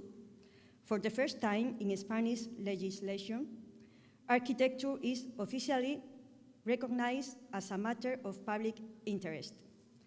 This is not merely a symbolic declaration. It creates a legal obligation for public administrations to protect and promote architectural quality. This recognition provides architects with a solid legal foundation to demand dignified working conditions. When architecture is acknowledged as a public good, the focus shifts from obtaining services at the lowest possible price to ensuring quality outcomes that benefit society as a whole. To implement this vision, the law establishes two main instruments. First, the Council on Architectural Quality. We say CCA, Consejo sobre la Calidad de la Arquitectura.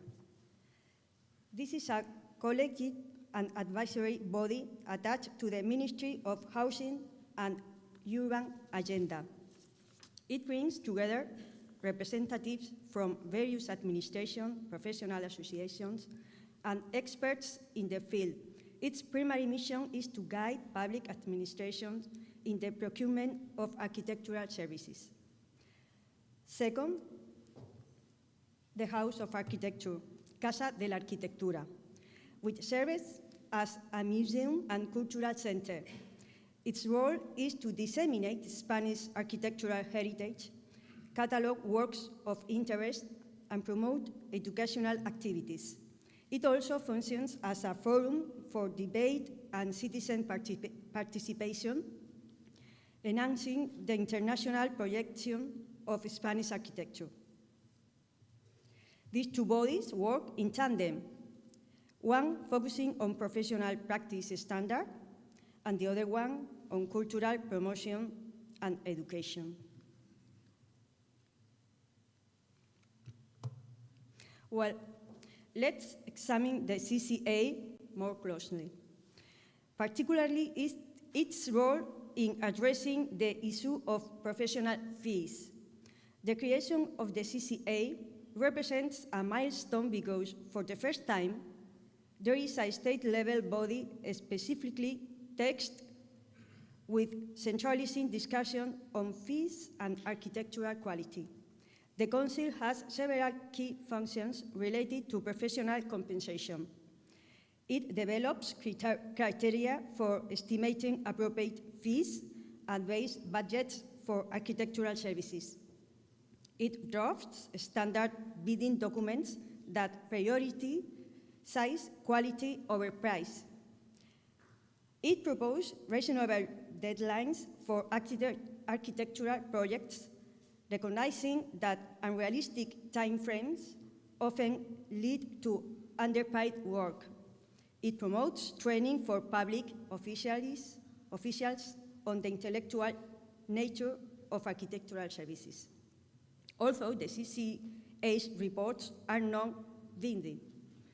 They provide official benchmarks that can be used to prevent fees from falling below real costs.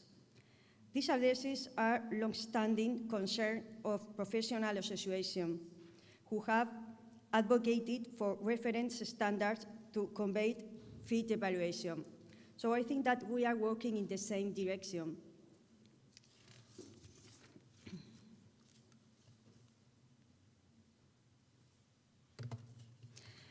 One of the most significant aspects of the law is how it directly confronts the problem of dumping in architectural services.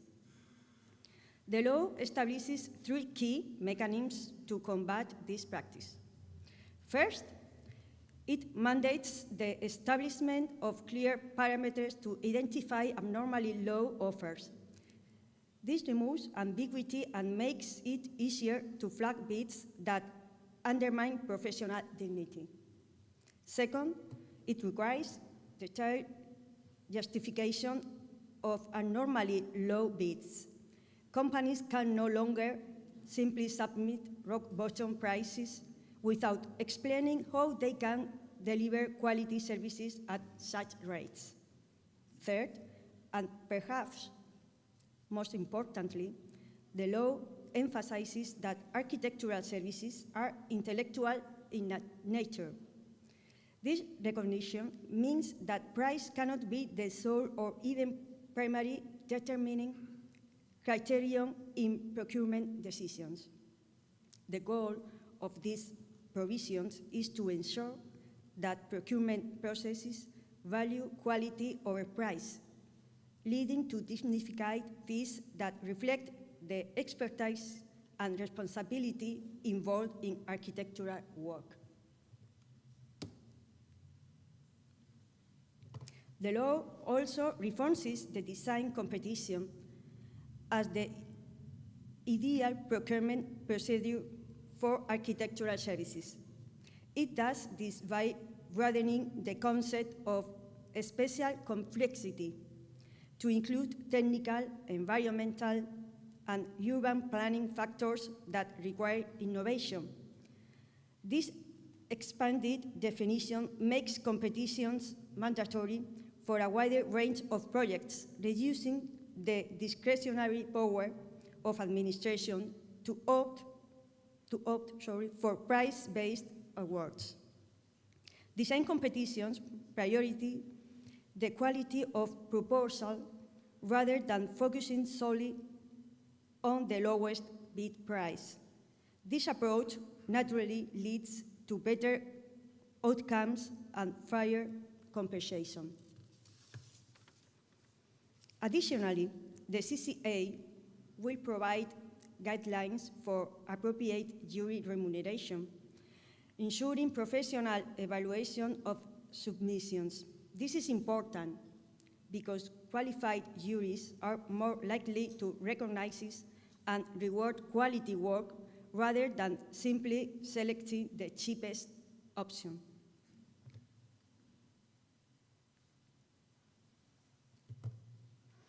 Another important provision of the law addresses the fragmentation that often occurs in architectural projects. Traditionally, some administrations separate the design phase from the supervision phase, generating inconsistencies and coordination problems. The new law addresses this issue by enabling joint procurement of project design and site supervision. This approach offers several benefits. It preserves the spirit of the original design throughout the entire construction process. It avoids inconsistencies and coordination issues between design and execution phases. It's particularly beneficial for smaller architectural practices that can now compete for complex projects.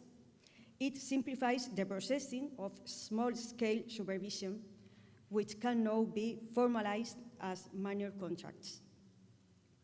Well, that joint procurement is not mandatory. Its implementation depends on architects advocating for this model and convincing contracting bodies of its advantage. However, the legal framework now explicitly supports this more coherent approach.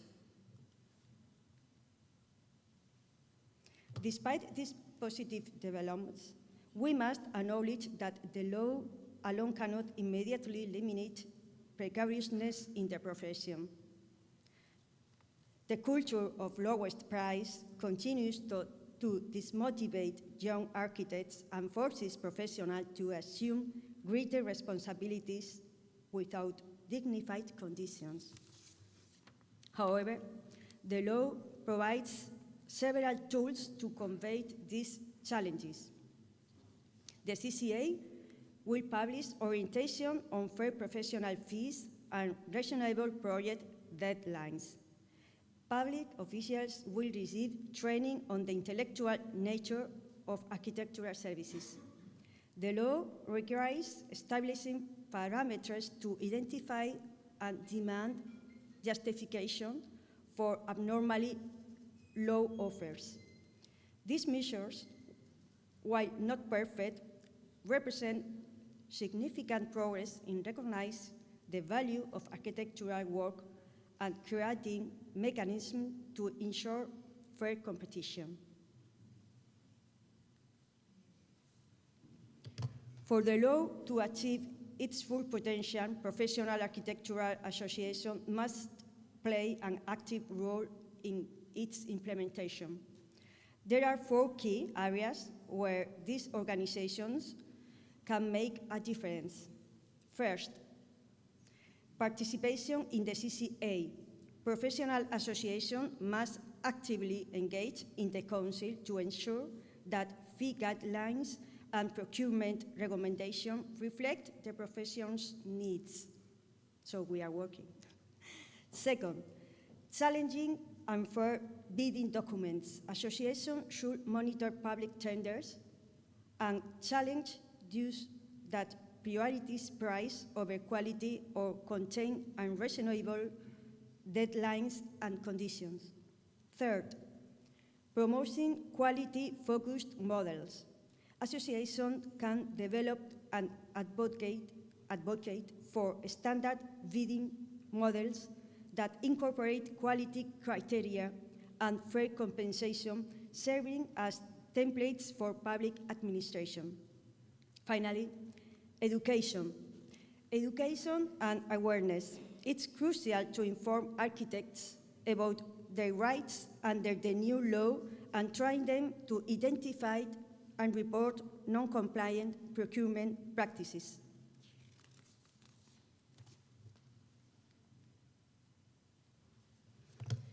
To conclude, Law 9/2022 opens the door to a new paradigm for architecture in Spain, one that prioritizes quality and professional dignity. So let's recap the key takeaways. Architecture is now legally recognized as a public good.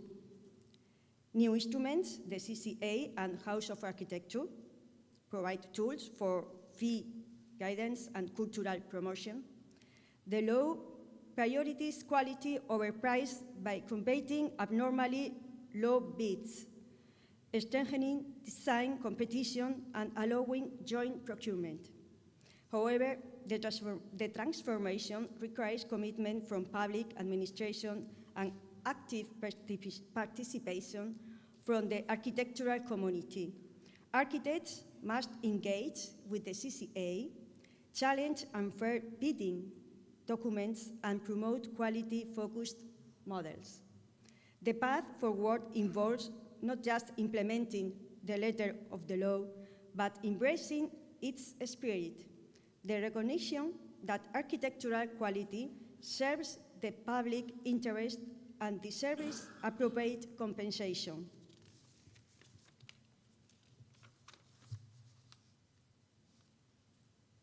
Well, this is the reference. Oh, well. So the conclusion, I think that the law is not a law for the architects. It's a law for the society. So thank you for your attention, and obrigado.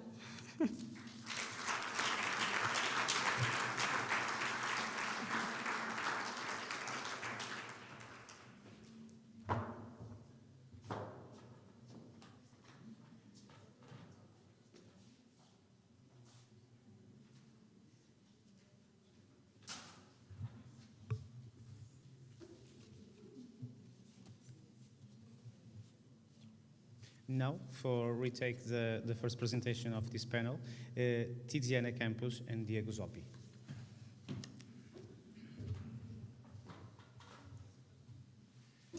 Thank you. Good luck for us.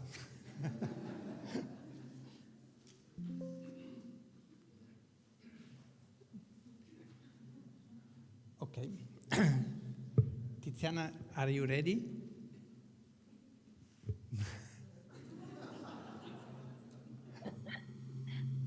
Is the problem, Diego? No? No. We hear you. Okay, you can start, please. Okay. Thank you very much. So, the Italian regulatory system for architectural and engineering service procurement. To reduce the high conflict level, time and costs, the new contract code has come into force and defined by the legislative decree 31 March 2023, number 36. The main innovation of the new code are two: reduction of design level from 3 to 2, the number 1 technical economic feasibility study, and detailed design. For the preferred tender modes, design and build, most economically advantageous, architectural design competition. Go, Diego, thank you. Yeah. Another explanation, they decided to reduce the levels of design from 3 to 2, yes, just because to reduce the timing to design, but they remain the same. Anyway, yes. Go on, please, Tiziana. Yes, the remuneration system for architect and engineering service is regulated by the so-called parameters decree, ministerial decree of 17 June 2016 of the Ministry of Justice. Compensation for design service, professional fee, and additional expenses and charges. The decree defines in detail service type, architectural, structural engineering, map engineering, and so on. Building of infrastructure types, complexity of a project, service to be performed. That's why it's important to fix the concept, the idea that the compensation is divided by the professional fee and the cost, the additional expenses and charges, because the new law proposes to fix the professional fee, and it's possible to discount only for the expenses. The degree, combining the various elements, uses specific algorithms to define the cost of the fee and expenses in detail. Based on the fee, those defined bidders of the architectural engineering service offer a free percentage reduction based on the principle of compensation. In the past, the free market has led to excessive price reduction with the consequent risk to the quality of the service. To ensure the quality of professional service and prevent the emergencies of dominant position by strong players, law number 49 of April 21, 2023 on fair compensation came into force. The law established that fair compensation means the payment of compensation proportionate to quantity and quality on the work performed, the content and the characteristics of a professional service, and compliant with the compensations established by current laws for certain professional categories, including engineers and architects. During its first year of implementation, this law was interpreted differently due to its interrelation with the current contract code. Today, it's working successfully. The professional compensation reduced dumping and increased the average value of contract by 15%. And now we arrived to 30%. Yes. To ensure full interpolation between three legislation, decree number 36, the ministerial decree number 17, and law no number 49 of April, the fair compensation. The Italian government centrally approved the amendment of the contract code, which provides important elements to ensure fair remuneration, free competition principle, and quality of the service. Revision of the parameter degree to incorporate the new typologies introduced by the contract code. The required peak service may be performed in the previous 10 years. In the event of a non-compliance with a certain requirement, insurance may be used. Introduction of specific method for applying the discount offered that do not reward excessive discount. But it's important the insurance that used instead of the presence of the similar services and so on, because they introduce the possibility for young architects or small practice to participate also in medium or big tenders. The methods for applying a discount are broadly structured in two ways. Tasks below the 140 euros threshold, a 20% discount is accepted to be applied to the fee that is used from the application of the parameter degree for the architecture and engineering service in questions. And in this case, it's possible also for the public administration call directly as an architect or an engineer and give directly the services. Yeah. Or they ask 2 or 3, but in an informal tender. If it's over, it's above, it's different. Please. Yes. Task above 140, the fee deduced from the application of the parameter degree for the architecture and engineering service under consideration will be divided into two parts. Parts 1, conceptually related to the fee and estimated in 65% of the fee, is not subject to discount. Part 2, conceptually related to general expenses and charge, and estimating 35% of the fee, is subject to a discount. The discount offered will be evaluated in the bid using an algorithm that will reduce the premium for discount exceeding 15%, allowing, on the one hand, each bidder's freedom to decide the discount offered.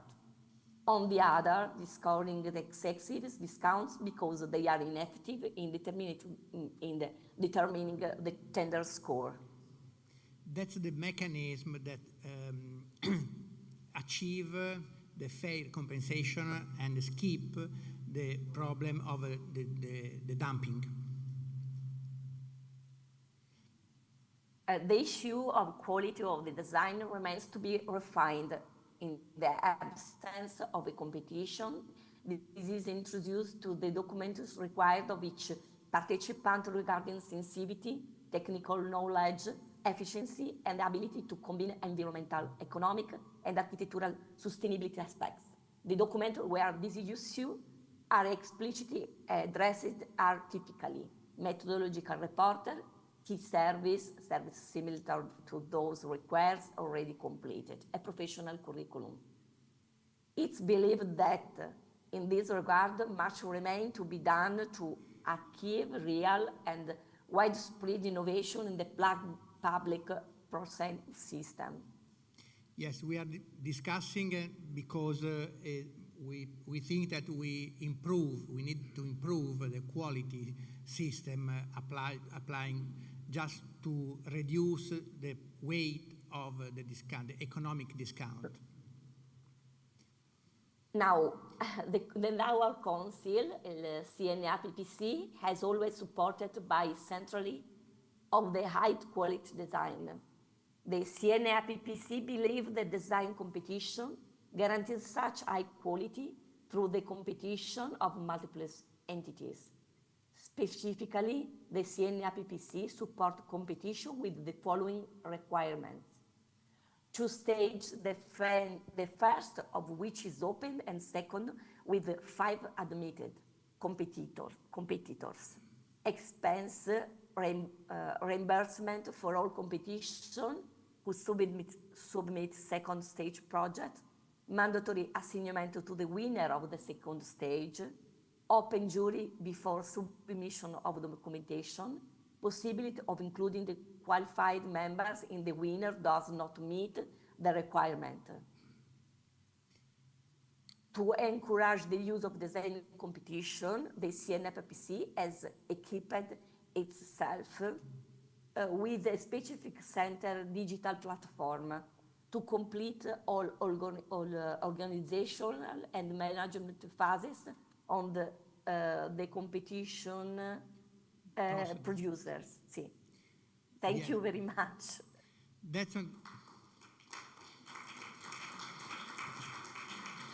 Thank you so much.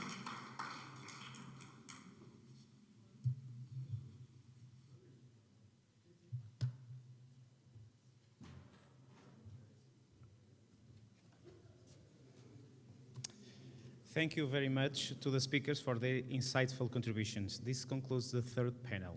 We are now entering the final stage of this international conference, which has been organized by the Architects Council of Europe, ACE/CAI, in partnership with the Order of Architects. For the closing section, we have invited 3 individuals who symbolize the different aspects of this meeting to speak together. Architect Karl Backstrand, President of the Architects Council of Europe. Architect Nuno Sampaio, Executive Director of Casa da Arquitetura, and Architect Avelino Oliveira, President of the National Board of the Order of Architects. Through their joint presentation, they will share the main conclusions of the day. Please.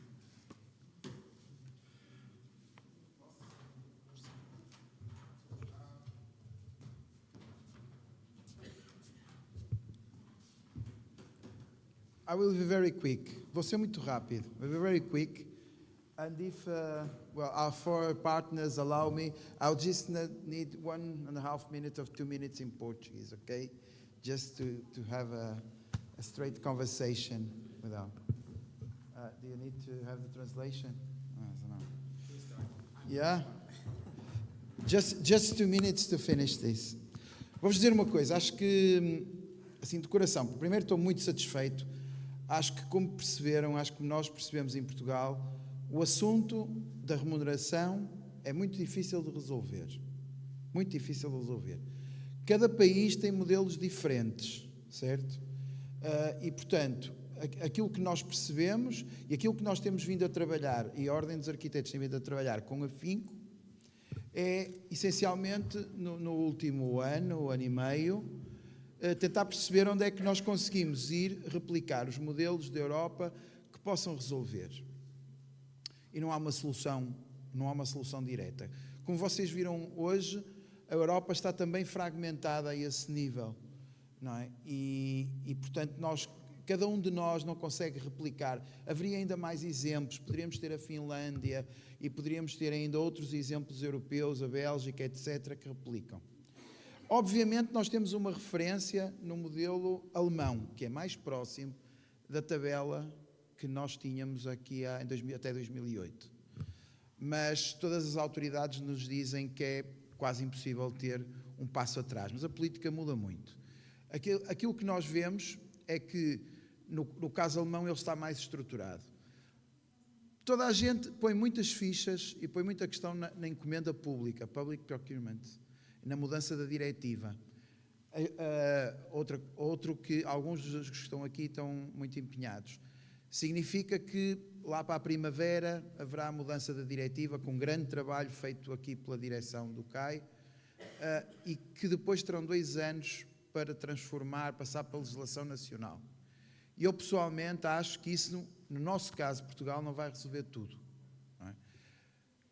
Particularmente, tenho acompanhado o caso espanhol, the Spanish case, o caso espanhol da lei da qualidade, mas identifico-me mais com o trabalho italiano, o ecocompenso. Eu acho que para nós portugueses, pelo menos para nós portugueses, replicar o processo do ecocompenso é possível, porque, como vocês perceberam, está dividido em 2 soluções relativamente simples, que é FIS profissional e despesas gerais. Um só pode ir até 60%, 65% não está sujeito a desconto e o outro 35% não pode baixar também. O que significa, acima de 140 mil euros, abaixo de 140 mil euros, só podem fazer 20% de desconto. Toda a gente consegue dizer isto em 30 segundos. Mas nós não vamos provavelmente encontrar da parte do governo, da parte das entidades públicas e da parte de outros agentes uma disponibilidade para fazer uma lei, porque isto parece simples, o que o Diego e a Tiziana apresentaram, mas demorou muitos anos, da mesma forma que demorou muitos anos, tem muito trabalho do OIA, da mesma forma que a calculadora romena tem muitos anos e todas elas têm as suas complexidades. Portanto, aquilo que nos deparamos não é por uma solução fácil, mas há uma coisa que não pode acontecer e que eu acho que esse é o problema que eu me tenho deparado, estamos há 2 anos em mandato, e agora fazendo de uma forma quase que também meia culpa, porque eu já sou dirigente da Ordem há alguns anos, hein? Não estou aqui a espalhar culpas pelos outros. O que eu acho é que nós todos, numa culpa coletiva, pelo menos em Portugal, não temos estado a enfrentar o problema com a coragem e com a energia que temos que a ter. Ou seja, aquilo que nós temos que fazer é tentar entrar ou pela porta, ou pela janela, ou pelo telhado, ou pela chaminé como ao Pai Natal.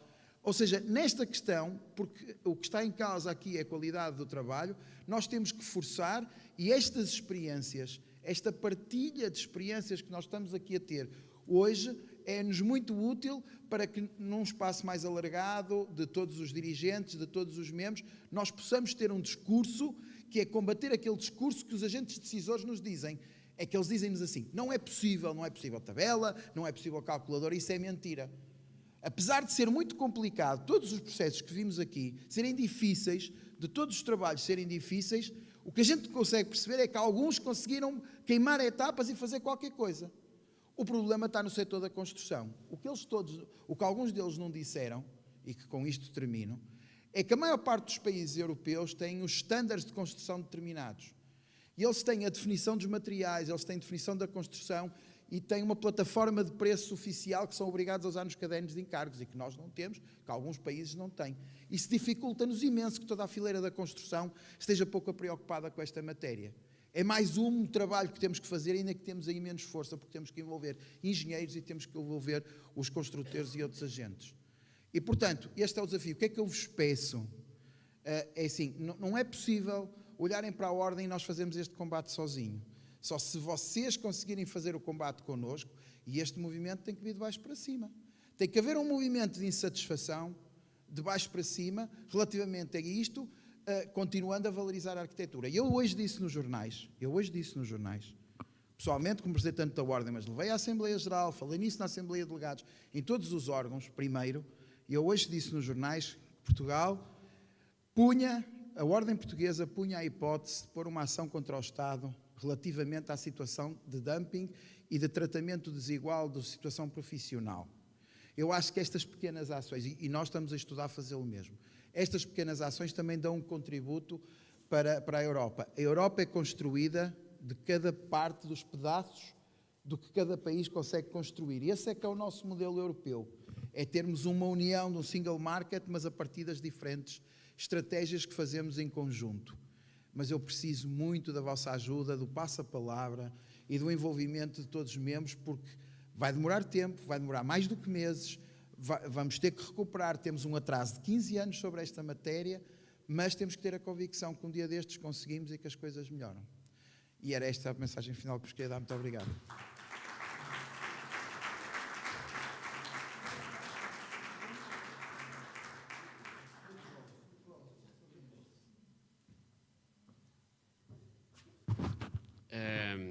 Parabéns a todos, primeiro aqueles que estão, que aguentaram até ao final. Foi uma jornada muito dura e, portanto, eu vou ser muito curto. Tive a oportunidade de assistir a algumas intervenções, não todas lá ao fundo, e de aprender bastante. A única coisa que nós sabemos é o seguinte. Em primeiro lugar, isto é difícil. É difícil para todos. Cada um está a tentar encontrar o seu caminho, no seu contexto, alemão, espanhol, italiano. Só conseguiríamos fazer isto se fizermos de duas formas, no meu entendimento. Em primeiro lugar, se fizermos juntos. Tem que haver algo comum a todos na forma de resolver um problema que é coletivo e europeu. O modelo da nossa Europa não pode ser demasiado liberal, que coloque o interesse público em segundo plano. E só o conseguiríamos fazer não pelos arquitetos. Nunca houve, pelo menos em Portugal, uma preocupação dos governantes portugueses com o caso concreto dos arquitetos. Se eles quiserem resolver o caso concreto dos arquitetos, a seguir vão ter que resolver dos enfermeiros, dos médicos, dos advogados. E, portanto, é natural que o governo português, seja ele qual for, se escude na impossibilidade das normativas europeias para fazer o que quer que seja. Só existe uma maneira de nós resolvermos isto. É para respondermos, enquanto profissionais, às exigências e aos desafios que a própria Europa definiu. A própria comissária Ursula von der Leyen, inclusivamente que fala da New European Bauhaus. Isto só é possível responder face ao clima de emergência que está instalado na Europa, ou a Europa atua, ou nós não conseguimos resolver a questão essencial da construção na Europa.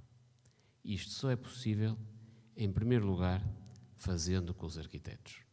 É em nome do interesse público que devemos olhar para esta situação em concreto. Não por causa dos arquitetos. Os arquitetos, na história recente da arquitetura, só conseguiram ter o protagonismo que tiveram na história recente porque foram capazes de entender os desígnios dos momentos em que atravessaram e responder com eficácia aos problemas sociais que os seus países e os seus contextos tinham. Hoje, o contexto é europeu. Hoje, o que nos une é que somos todos europeus, de diferentes partes da Europa. E, portanto, a solução, que é difícil, só é possível se juntos. Nós não estamos aqui hoje para resolver o problema de Portugal. Nós estamos aqui hoje a partilhar formas possíveis que cada um foi resolvendo em cada país. Mas há uma plataforma comum que tem que haver para resolvermos isto de forma comum. porque os problemas são comuns e as soluções têm que ser comuns. Muito obrigado a todos.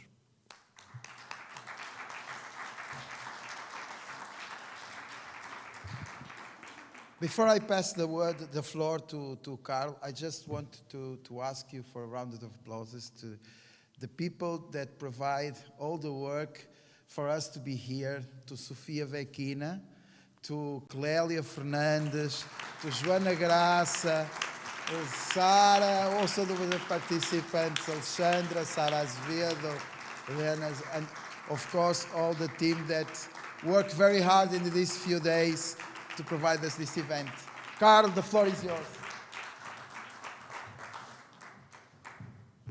So thank you.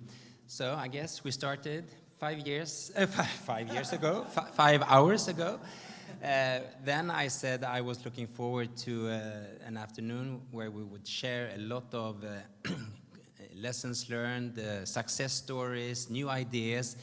It's really, for me, been a very, very dense afternoon, learning so much from all of you in this room and also on the screen here from Italy and from Paris or France somewhere. I can say that there's not one silver bullet that will solve this big challenge we have, but it's through inspiring each other and learning from each other. There is a way forward, I would say. And again, coming back to this, that we are living in a time, a changing world right now, where, and it has been addressed with the AI, new digital tools coming into this, and new environment around us. I'm pretty sure that we need also to think a little bit outside of the box, as we have heard in many of the presentations today. And so it's, again, not one silver bullet that will save us from this. We can inspire each other, and we have done that. I also very much, as we have heard here, talking about, I mean, the strength with Europe. I think it was Damir showing how Europe is very special to other parts of the world here.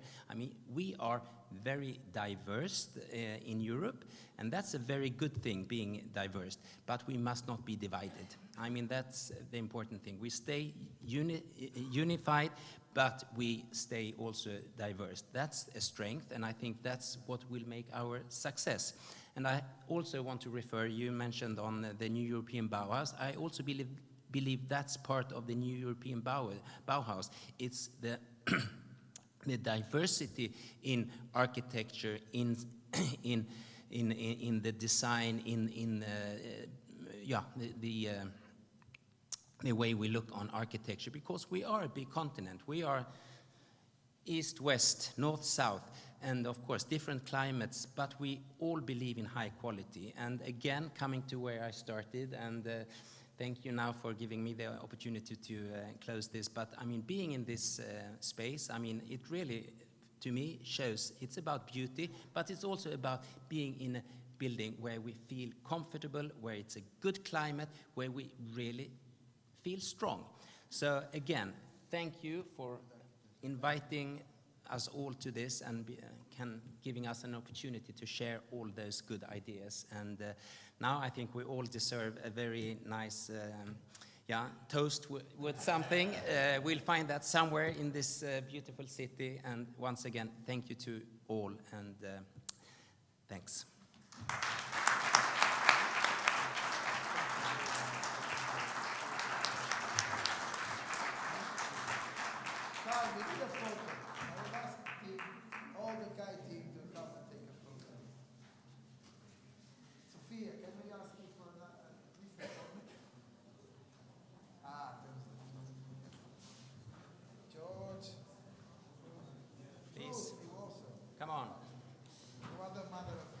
Yes.